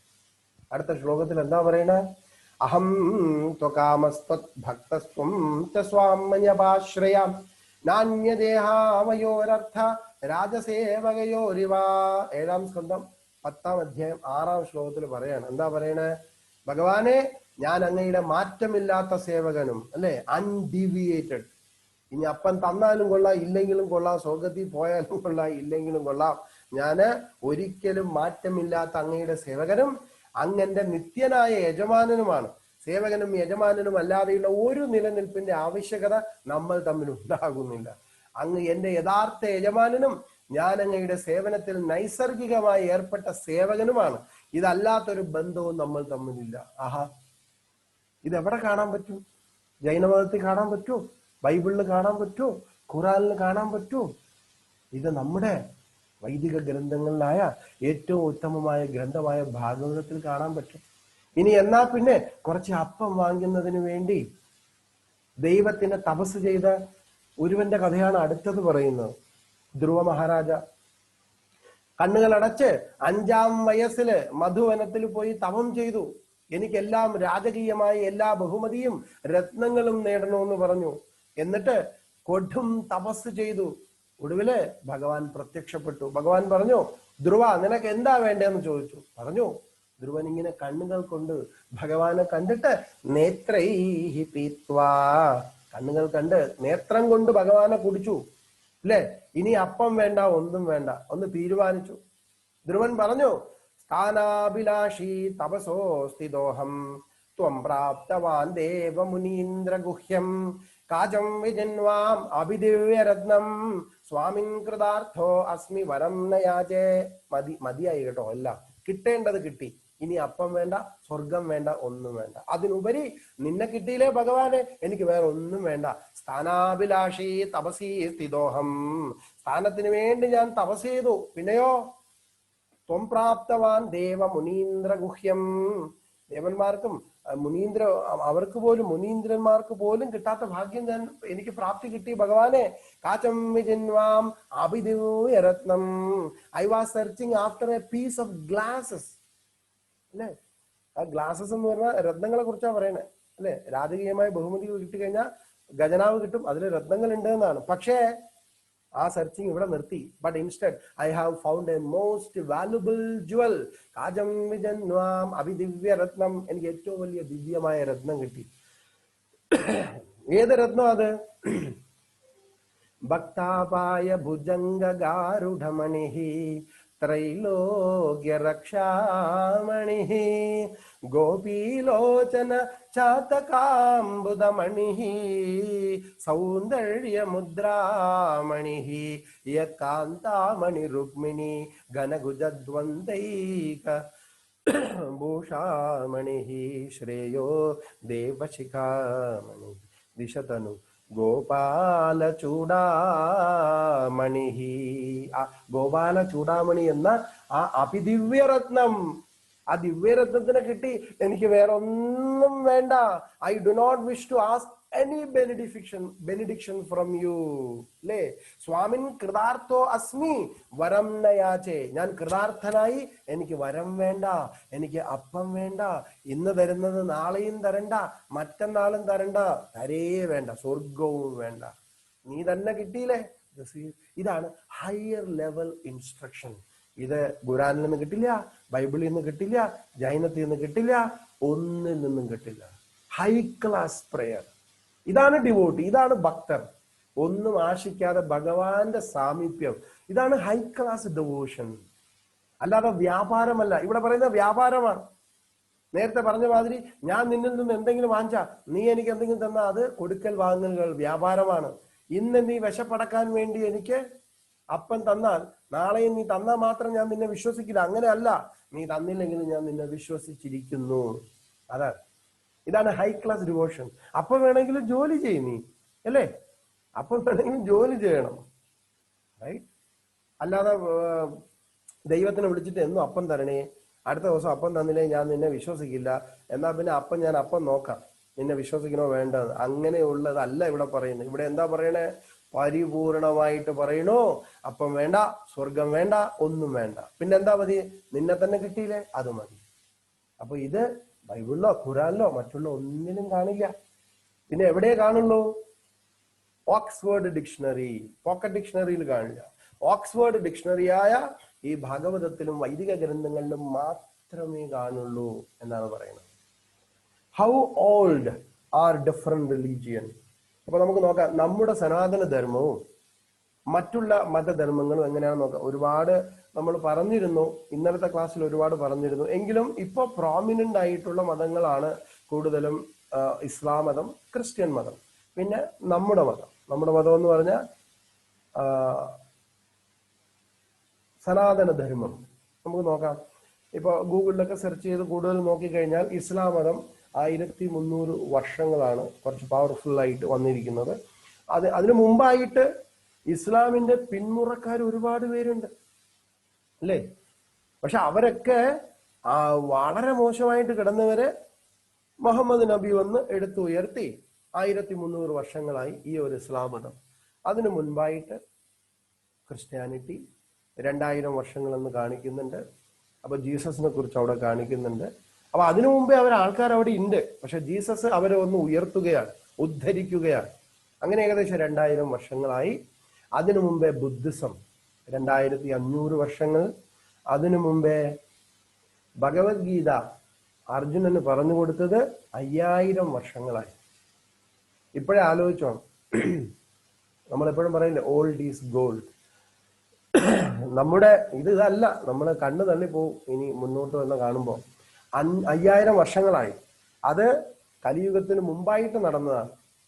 ദ്വാപര യുഗത്തില് അർജുനന് കൃഷ്ണൻ പറഞ്ഞു കൊടുത്തതാണ്. പക്ഷേ സനാതന ധർമ്മം ആരംഭിച്ചിട്ട് കൃഷ്ണൻ അർജുനന് പറഞ്ഞു കൊടുത്ത ഈ സനാതന ധർമ്മം ആരംഭിച്ചത് ക്രിയേഷൻ സമയത്ത്, ബ്രഹ്മാണ്ട ഉൽപ്പത്തി സമയത്താണ് എന്നാണ് പറയുന്നത്. Bhagavad Gita was spoken 5000 years ago. അപ്പൊ നമുക്ക് ഇനി ഒന്നുകൂടെ നോക്കാം കണക്ക്. അപ്പൊ നമ്മൾ നേരത്തെ പറഞ്ഞു മറ്റുള്ള മതങ്ങൾ എത്ര വർഷമായി എന്ന് അല്ലെ, 1300, 2000, 2500. പിന്നെ ഭഗവത്ഗീത അർജുനന് പറഞ്ഞു കൊടുത്തത് ദ്വാപര യുഗത്തില് 5000 വർഷങ്ങളായി എന്ന് പറയുന്നു. അപ്പോ ആ 5000 വർഷങ്ങൾ എടുക്കുകയാണ് നമ്മൾ. ഭഗവത്ഗീത 5000 വർഷങ്ങൾക്ക് മുമ്പേ അർജുനൻ കൃഷ്ണനെ ഉപദേശിക്കുകയാണ്. 4-ാം അധ്യായം 1-ാം ശ്ലോകത്തിൽ പറയണു, ഇമം വിവസ്വതേ യോഗം പ്രോക്തവാന ഹമവ്യയം വിവസ്വാൻ മനവേ പ്രാഹ മനിരിക്ഷ്വാകവേ അബ്രവീത്. ഭഗവാൻ പറഞ്ഞു, സനാതനമായി ഈ യോഗത്തെ ഞാൻ സൂര്യദേവനായി വിവസ്വാൻ ഉപദേശിച്ചു കൊടുത്തു. വിവസ്വാൻ മനുഷ്യവംശപിതാവായ മനുവിനും മനു ഇക്ഷ്വാകുവിനും ഉപദേശിച്ചു കൊടുത്തു അല്ലേ. അപ്പൊ എന്ന് പറഞ്ഞാൽ വിവസ്വാൻ എന്ന് പറഞ്ഞാൽ എന്താണ്? മനുവാണ്. ഈ മനുവിന്റെ കാലത്ത് സൂര്യന് ഉപദേശിച്ചു കൊടുത്തു എന്നാണ് പറയുന്നത്. എന്ന് പറഞ്ഞാൽ ഇപ്പോ 7-ാമത്തെ മന്വന്തരത്തില് 28-ാമത്തെ ചതുർയുഗമാണ്. അപ്പൊ മന്വന്തരം തുടങ്ങുമ്പോൾ, വ്യവസ്വത മനു തുടങ്ങുമ്പോൾ എത്ര വർഷമായി നമുക്ക് നോക്കാം. ഏവം പരമ്പര പ്രാപ്തമിമം രാജർഷയോ വിദുസകാലേനേഹ മഹദായോഗോ നഷ്ടപരന്തവ. പക്ഷെ ഇത് നഷ്ടപ്രായമായി പോയി, നഷ്ടമായില്ല, അപ്പിയേഴ്സ് ടു ബി ലോസ്റ്റ്, നഷ്ടപ്രായമായി പോയി എന്ന് പറയുന്നുണ്ട്. അപ്പൊ അങ്ങനെ നോക്കിക്കഴിഞ്ഞാൽ ഈ മന്വന്തരത്തില്, അപ്പോ ഒരു മന്വന്തരം എന്ന് പറഞ്ഞാൽ 71 ചതുർയുഗം ചേരുമ്പോൾ ഒരു മന്വന്തരമാണ്. അപ്പോ ഇപ്പോ ഇവിടെ 28-ാമത്തെ യുഗത്തിലാണ് ഇത് വരുന്നത്. അപ്പോ ഒരു റഫ് എസ്റ്റിമേറ്റ് നോക്കിക്കഴിഞ്ഞാൽ വിവസ്വാന് പറഞ്ഞു കൊടുത്തത് ഏകദേശം 120 മില്യൺ വർഷങ്ങളായി എന്നാണ് കണക്ക് കൂട്ടുന്നത്. നോക്കിക്കോണം, 120 മില്യൺ വർഷങ്ങൾക്ക് മുൻപേ ഈ മനു ആരംഭിക്കുമ്പോഴാണ് ഇത് പറഞ്ഞു കൊടുത്തിട്ടുള്ളത്. 1 മില്യൺ എന്ന് പറഞ്ഞാൽ 10 ലക്ഷം വർഷം. അങ്ങനെ നമ്മൾ നോക്കിക്കഴിഞ്ഞാൽ 120 മില്യൺ വർഷം എന്ന് പറഞ്ഞാൽ ഏകദേശം 12 കോടി വർഷങ്ങൾക്ക് മുൻപേ ശ്രീകൃഷ്ണ ഭഗവാൻ വിവസ്വാൻ ഉപദേശിച്ചു കൊടുത്തിരിക്കണു. ഈ ഭഗവത്ഗീത ഏതാ പറഞ്ഞിരിക്കുന്നത് നോക്കിക്കോണം, തീർന്നില്ല അവിടെ. ഇനി 12 കോടി വർഷങ്ങളെ 6 ഗുണിക്കണം. എന്താ കാര്യം? 1-ാമത്തെ മനുവിലേക്ക് നമ്മൾ പോകണം. ബ്രഹ്മാവിന്റെ 1-ാമത്തെ മനു. ബ്രഹ്മാവിന്റെ ഒരു ദിവസം എന്ന് പറയുന്നത് 14 മനുവാണ്. അതില് 6 മനു കഴിഞ്ഞിരിക്കുന്നു. 7-ാമത്തെ മനുവിലാണ് നമ്മൾ ഈ 12 കോടി വർഷം എന്ന് പറയുന്നത്. അപ്പോ കുറച്ചുകൂടെ മുന്നോട്ട് പോയി കഴിഞ്ഞാൽ അതിന് 6 ഗുണിക്കുമ്പോൾ 72 കോടി വർഷമാണ് ആയിട്ടുള്ളത്. എന്നാൽ അവിടെയും നിൽക്കുന്നില്ല. കാരണം ബ്രഹ്മാവിന്റെ ഒരു ദിവസമാണ്. ആ ബ്രഹ്മാവിന്റെ ഒരു ദിവസമാണ്. ബ്രഹ്മാവിന്റെ ഒരു ദിവസം 14 മനുക്കളാണ് എന്ന് പറയുന്നു. അങ്ങനെ കൂട്ടുമ്പോ നമ്മുടെ സനാതന സംസ്കാരം 12 കോടി വർഷങ്ങളായി. എന്നാൽ അവിടെയും നിൽക്കുന്നില്ല. 72 കോടി വർഷങ്ങളായി. എന്നാൽ അവിടെയും നിൽക്കുന്നില്ല. അങ്ങനെ ബ്രഹ്മദേവന്റെ ഒരു ദിവസം 4.32 ബില്യൺ ഹ്യൂമൻ ഇയേഴ്സ് ആണ്. അപ്പോ 1000 മില്യൺ ചേർന്നാൽ 1 ബില്യൺ ആവും. 1000 ബില്യൺ ചേർന്നാൽ 1 ട്രില്യൺ ആവും. അങ്ങനെ നമുക്ക് കണക്കൂട്ടാൻ പറ്റുള്ളൂ. അപ്പോ 1 ഡേ എന്ന് പറഞ്ഞാൽ, ബ്രഹ്മാവിന്റെ 1 ഡേ എന്ന് പറഞ്ഞാൽ 4.32 ബില്യൺ ഹ്യൂമൻ ഇയേഴ്സ്. 1 നൈറ്റ് എന്ന് പറഞ്ഞ് ഇതിന് നമുക്ക് ഇനി ഒരിക്കൽ പഠിക്കാം ഡീറ്റെയിൽ. എങ്കിലും ഇത്രയൊക്കെ ഉണ്ട് എന്ന് പറയാൻ വേണ്ടിയാണ്. 1 night 1 day 4.32 billion human years ആണ്. ഒരു 1 അവർ എന്ന് പറഞ്ഞാൽ 4.32 ബില്യൺ ഹ്യൂമൻ ഇയേഴ്സ്. അത് കാൽക്കുലേറ്റ് ചെയ്ത് വരുമ്പം 360 മില്യൺ ഹ്യൂമൻ വർഷങ്ങളായി. ഒരു ബ്രഹ്മാവിന്റെ ഒരു മിനിറ്റ് എന്ന് പറയുന്നത് 6 മില്യൺ ഹ്യൂമൻ ഇയേഴ്സ് ആണ്. ബ്രഹ്മാവിന്റെ ഒരു സെക്കൻഡ് എന്ന് പറയുന്നത് 1 ലക്ഷം വർഷങ്ങളാണ്. ബ്രഹ്മാവിന്റെ ഒരു വർഷം എന്ന് പറയുന്നത് 360 ദിവസമാണ് അല്ലെ. അതിങ്ങനെ 360 നൈറ്റ് അതും കൂടെ ചേർത്ത് കഴിഞ്ഞാൽ 360 2 പിന്നെയും അത് ചെയ്ത് ഗുണിച്ചു കഴിഞ്ഞാൽ 4.32 കഴിഞ്ഞ് അത്രയും billion human years. 36024.32 billion human years. അതെല്ലാം കൂടെ കാൽക്കുലേറ്റ് ചെയ്ത് വരുമ്പോൾ 3.1104 ട്രില്യൺ ഹ്യൂമൻ ഇയേഴ്സ്. അങ്ങനെ ബ്രഹ്മദേവൻ ഒരു വർഷമല്ല 100 വർഷം ജീവിക്കും. ബ്രഹ്മാവിന്റെ ഒരു ലൈഫ് ടൈം 100 വർഷമാണ്. അങ്ങനെ ആവുമ്പോ 311.04 ട്രില്യൺ ഹ്യൂമൻ ഇയേഴ്സ്. ഇത് എന്തിനാണ് പറഞ്ഞതെന്ന് നിങ്ങൾക്ക് ഞാൻ മനസ്സിലാക്കി തരാം. Age of earth. അപ്പോ ഈ എർത്തിന്റെ ഏജ് ആണ് പറയുന്നത്. ഭൂമി ഉണ്ടായത് കാൽക്കുലേറ്റ് ചെയ്ത് കഴിഞ്ഞാൽ 6 മന്വന്തരം പ്ലസ് 7 സന്ധ്യാസ്, 27 മഹായുഗങ്ങള്, ഇതെല്ലാം ചേർന്ന് കാൽക്കുലേറ്റ് ചെയ്ത് കഴിഞ്ഞാൽ 1.972949108 ബില്യൺ ഇയേഴ്സ് ആയി എർത്ത് വന്നിട്ട് എന്നാണ്. ഇത് ആസ്ട്രോണമി കാൽക്കുലേഷൻ ആണ്. ഇനി അടുത്തത് ഈ ബ്രഹ്മാണ്ടത്തിന്റെ ആയുസ് എത്രയാണെന്ന് പറഞ്ഞത്. ബ്രഹ്മാണ്ടത്തിൽ നമ്മൾ നോക്കിക്കഴിഞ്ഞാൽ ഇപ്പൊ ബ്രഹ്മദേവന് 50 വർഷം കഴിഞ്ഞു, 51ാമത്തെ വർഷം ആയിക്കൊണ്ടിരിക്കണു. അപ്പോ അങ്ങനെ നോക്കിക്കഴിഞ്ഞാൽ ഏജ് ഓഫ് എർത്തിന്റെ കാൽക്കുലേഷനും 50 ബ്രഹ്മാവിന്റെ വർഷം. ഞാൻ പറഞ്ഞു 100 വർഷം ബ്രഹ്മാവ് ജീവിച്ചിരിക്കുമെന്ന്. അപ്പൊ ഇപ്പോഴത്തെ വൈരാജൻ എന്ന ബ്രഹ്മദേവന് 50 വർഷം, 50 വയസ്സ് കഴിഞ്ഞ് 51 വയസ്സും കഴിഞ്ഞ് അടുത്ത 52ലേക്ക് കുതിച്ചുകൊണ്ടിരിക്കാം. അങ്ങനെ എല്ലാം കൂടെ കാൽക്കുലേറ്റ് ചെയ്ത് കഴിഞ്ഞാൽ ഈ ബ്രഹ്മാണ്ടം ഉണ്ടായത് 155.52.1972.49.4910 ട്രില്യൺ ഇയേഴ്സ്. ട്രില്യൺ എന്ന് പറഞ്ഞാൽ അതൊന്ന് നമ്മൾ കോടിയാക്കുമ്പോ 1,55,02,200 കോടി വർഷങ്ങൾ. 200 വർഷമല്ല, കോടി വർഷങ്ങളാണ്. 1,55,02,200 കോടി വർഷങ്ങളാണ് ഈ ക്രിയേഷൻ സ്റ്റാർട്ട് ചെയ്തിരിക്കുന്നത്. എന്ന് പറഞ്ഞാൽ ബ്രഹ്മദേവൻ ഒരു യൂണിവേഴ്സ്, ബ്രഹ്മദേവൻ പെട്ടെന്ന് ജീവിച്ചു വരുമ്പോൾ ഒരു ബ്രഹ്മാണ്ടം കൊടുക്കുകയാണ് അവിടെ സൃഷ്ടികർത്താവായിട്ട്. അപ്പോ ക്രിയേഷന് മുൻപേ തന്നെ, സൃഷ്ടിക്ക് മുമ്പേ തന്നെ നമ്മുടെ ഈ സനാതന സംസ്കാരം ഉണ്ട്, ഈ ഭഗവത്ഗീതയും വേദ സംസ്കാരം ഉണ്ട് എന്നാണ്. അപ്പോ നമ്മുടെ പുസ്തകങ്ങൾ എന്ന് പറഞ്ഞാൽ, നമ്മുടെ വേദ പുസ്തകങ്ങൾ എന്ന് പറഞ്ഞാൽ അതിന്റെ ഒരു കാൽക്കുലേഷൻ ആണ് പറയുന്നത്. 1,55,02,200 കോടി വർഷം വരെ പഴക്കമുള്ളതാണ് നമ്മുടെ സനാതന സംസ്കാരം. ഇനി നമ്മളാണ് തീരുമാനിക്കേണ്ടത്, അല്ലെ, എന്താണ് യഥാർത്ഥ മതമെന്ന്. അല്ലെ, എന്താണ് യഥാർത്ഥ മതമെന്ന് നമ്മളാണ് ചിന്തിക്കേണ്ടത്.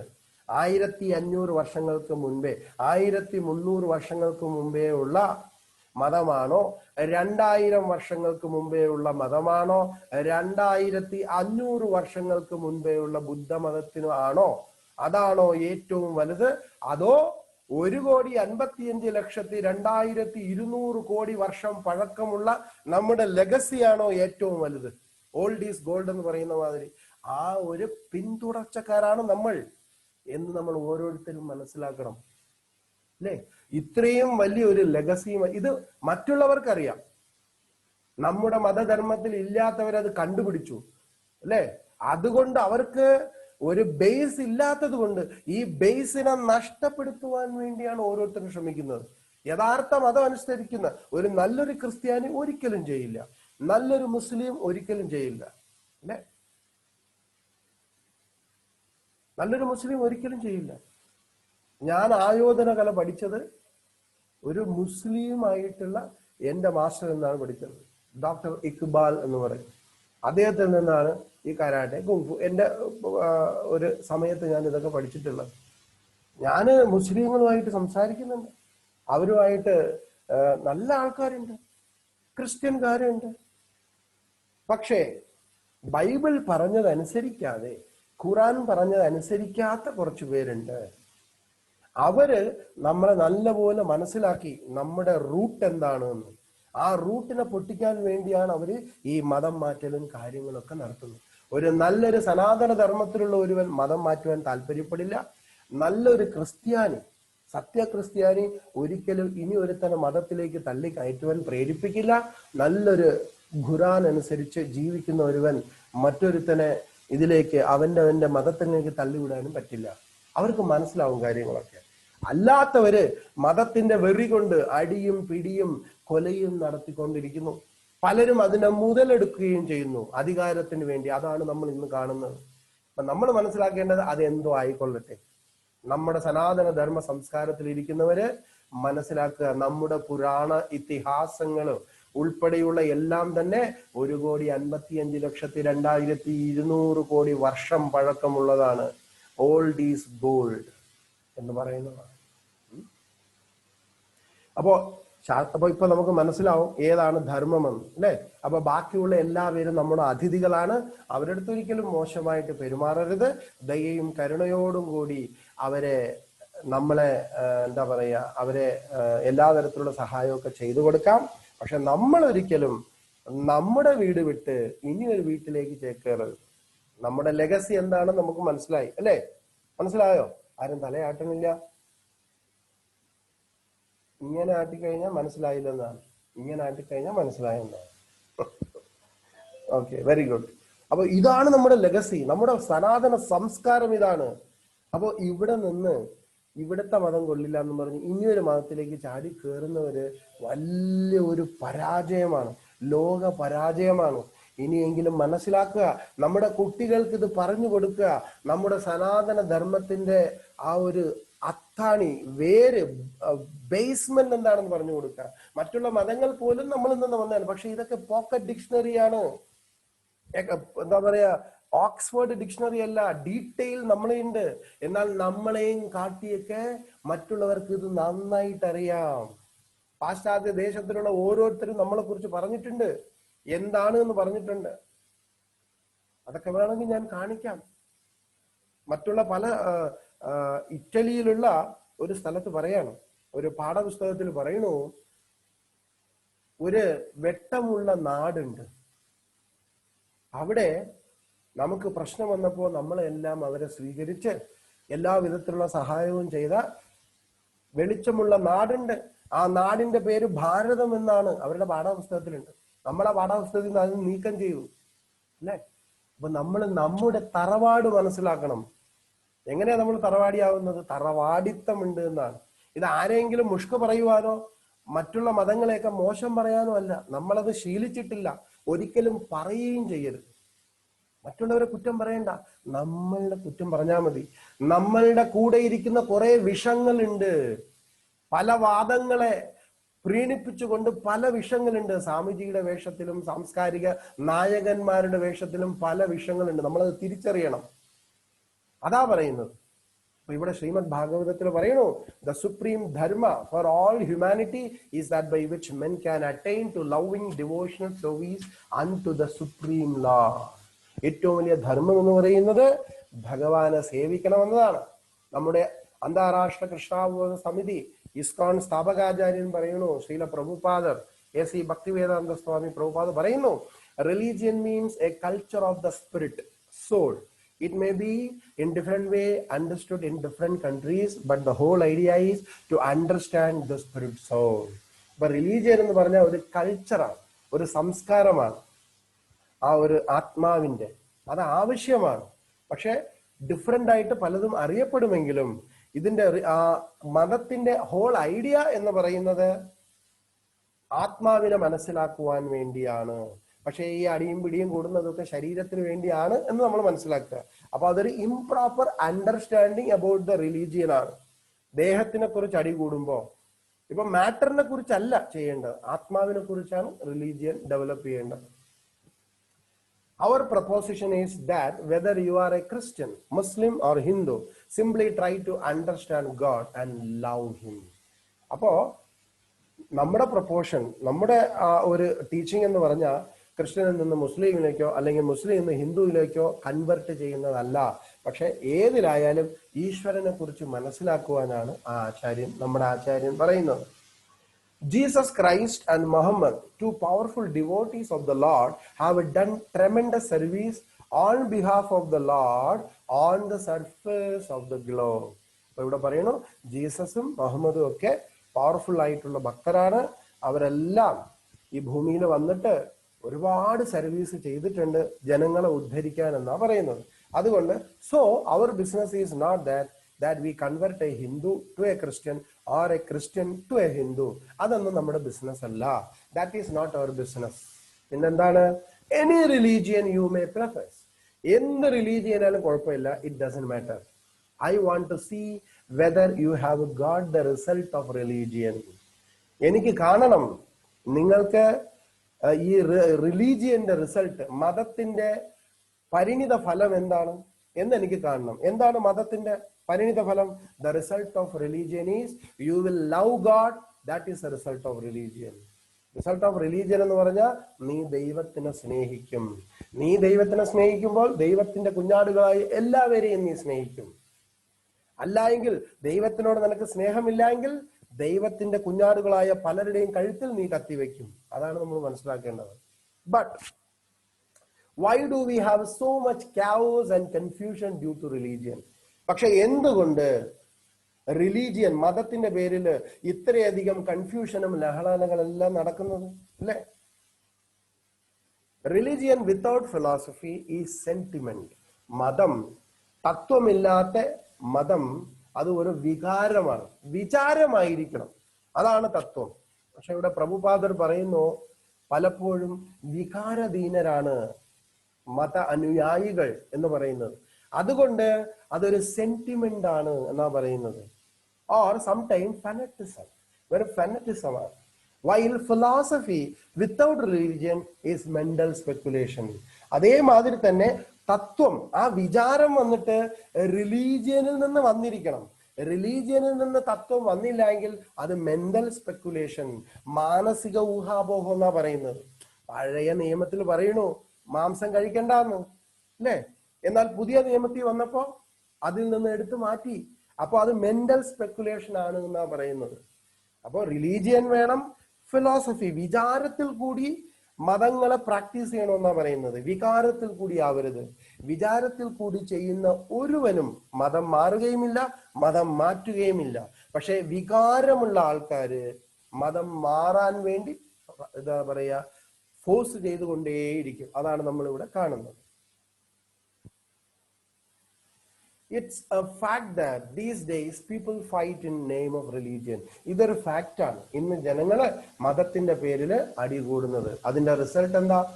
Many suggest let's do away with religion. അപ്പൊ അതുകൊണ്ട് ഇനി കുറെ ബുദ്ധിജീവികൾ പറഞ്ഞു ഇതൊക്കെ വന്നിട്ട്, ഇതൊക്കെ എന്താ പറയാ, after all it has A result in, ഈ മതങ്ങൾ വന്നിട്ട് എല്ലാം കളയണം. കാര്യം എന്താ?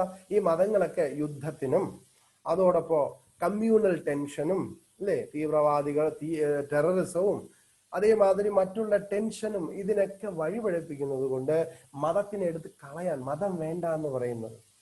But the solution is not to do away with the religion അല്ലേ? അപ്പൊ സൊല്യൂഷൻ എന്ന് പറഞ്ഞാൽ മതത്തിനെ എടുത്ത് കളയുന്നതല്ല, but to preach, propagate and practise true religious principle. പക്ഷേ മതധർമ്മങ്ങൾ, അത് ക്രിസ്ത്യാനി ആയാലും മുസ്ലിം ആയാലും സനാതന ധർമ്മക്കാരാണെങ്കിലും, ആ ഇംപ്രോപ്പർ അണ്ടർസ്റ്റാൻഡിങ്, വികാരങ്ങൾ മാറ്റി വിചാരങ്ങളിൽ കൂടി അവരവരുടെ മതധർമ്മങ്ങൾ പ്രാക്ടീസ് ചെയ്തുകൊണ്ട് മുന്നോട്ട് പോകണമെന്നാ പറയുന്നത്. ജസ്റ്റ് ലൈക്ക്, അപ്പൊ പറയാണ് ഇവിടെ ചില ബുദ്ധിജീവികൾ പറഞ്ഞു മതം എന്താ പറയാ കൊള്ളില്ല, മതം ഇതിനൊക്കെ പ്രശ്നം ഉണ്ടാക്കുമെന്ന് പറയുന്നു. പക്ഷെ ഞാൻ നേരത്തെ പറഞ്ഞ മാതിരി മതം പാടില്ല, മതം ആവശ്യമാണ്. അത് സോളിന്റെ കൾച്ചറാണ്. ഒരു പ്രത്യേക രീതി അനുസരിച്ച് ദൈവവുമായിട്ട് കണക്ട് ചെയ്യാൻ വേണ്ടിയാണ്. അപ്പൊ അത് നമ്മൾ ആചരിക്കണമെന്നാണ്. പക്ഷേ മതത്തിനെ എടുത്ത് കളയല്ല വേണ്ടത്. അതിനൊരു ഉദാഹരണം പറയുന്നു. Just like when I develops cataract, കണ്ണില്, നമ്മുടെ കണ്ണില് തിമിരം ബാധിച്ചു കഴിഞ്ഞാൽ ഒരു സർജൻ എന്താ ചെയ്യുക? കണ്ണിനെ കുത്തി പിഴുത് കളയോ? ഇല്ല അല്ലെ? ആ തിമിരമാണ് മാറ്റപ്പെടേണ്ടത്. അതേമാതിരിയാണ് നമ്മൾ എന്ത് ചെയ്യണം?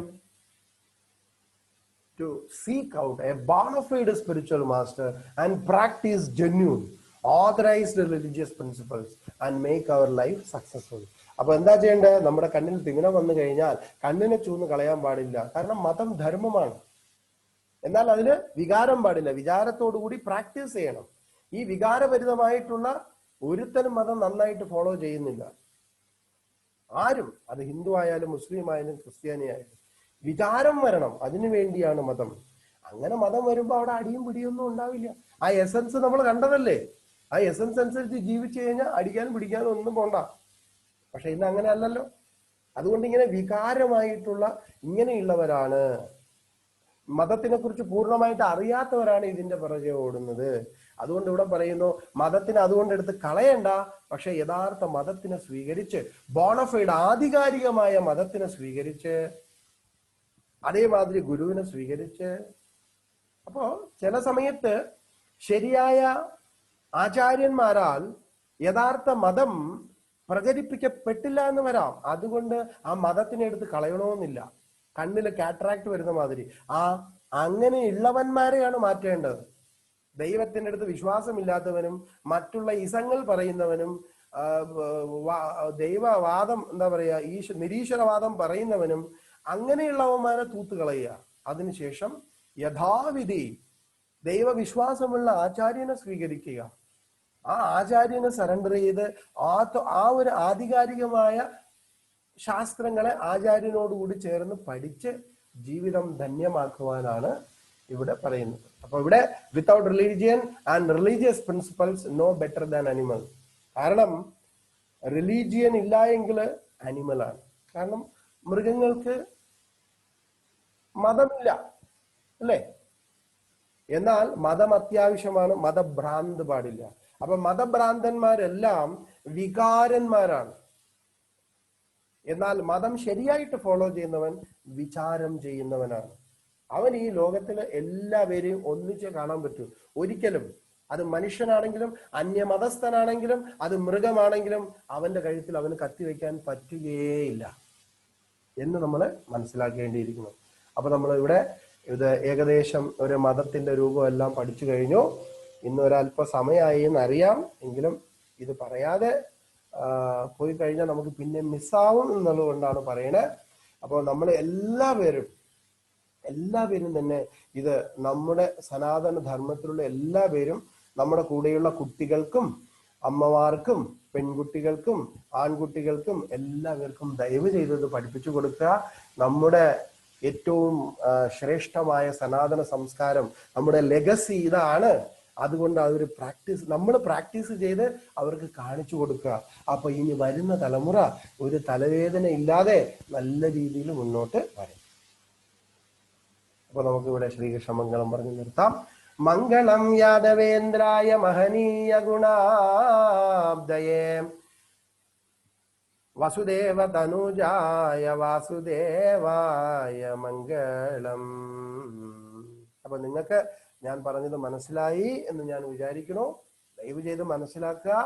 എല്ലാരെയും കാലം ഈ ലോകത്തിലുള്ള എല്ലാ മതങ്ങളെയും കാലം അതിശ്രേഷ്ഠമായ ഒരു പ്രക്രിയ, പ്രോസസ്സാണ് നമ്മുടെ വൈദിക പരമ്പര, നമ്മുടെ സനാതന സംസ്കാരം.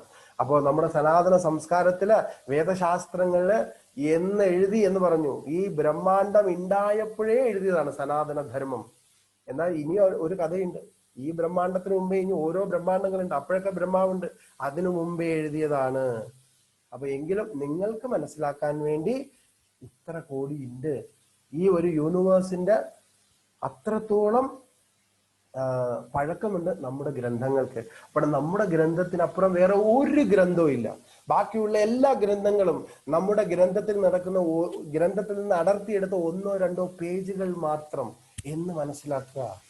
അത്രയ്ക്ക് നമ്മുടെ ലെഗസി നമ്മൾ മനസ്സിലാക്കുക, അല്ലെ? ആ ലെഗസി അനുസരിച്ച് നമ്മുടെ ജീവിതത്തിൽ പ്രാക്ടീസ് ചെയ്യുക. ഹരേ കൃഷ്ണ.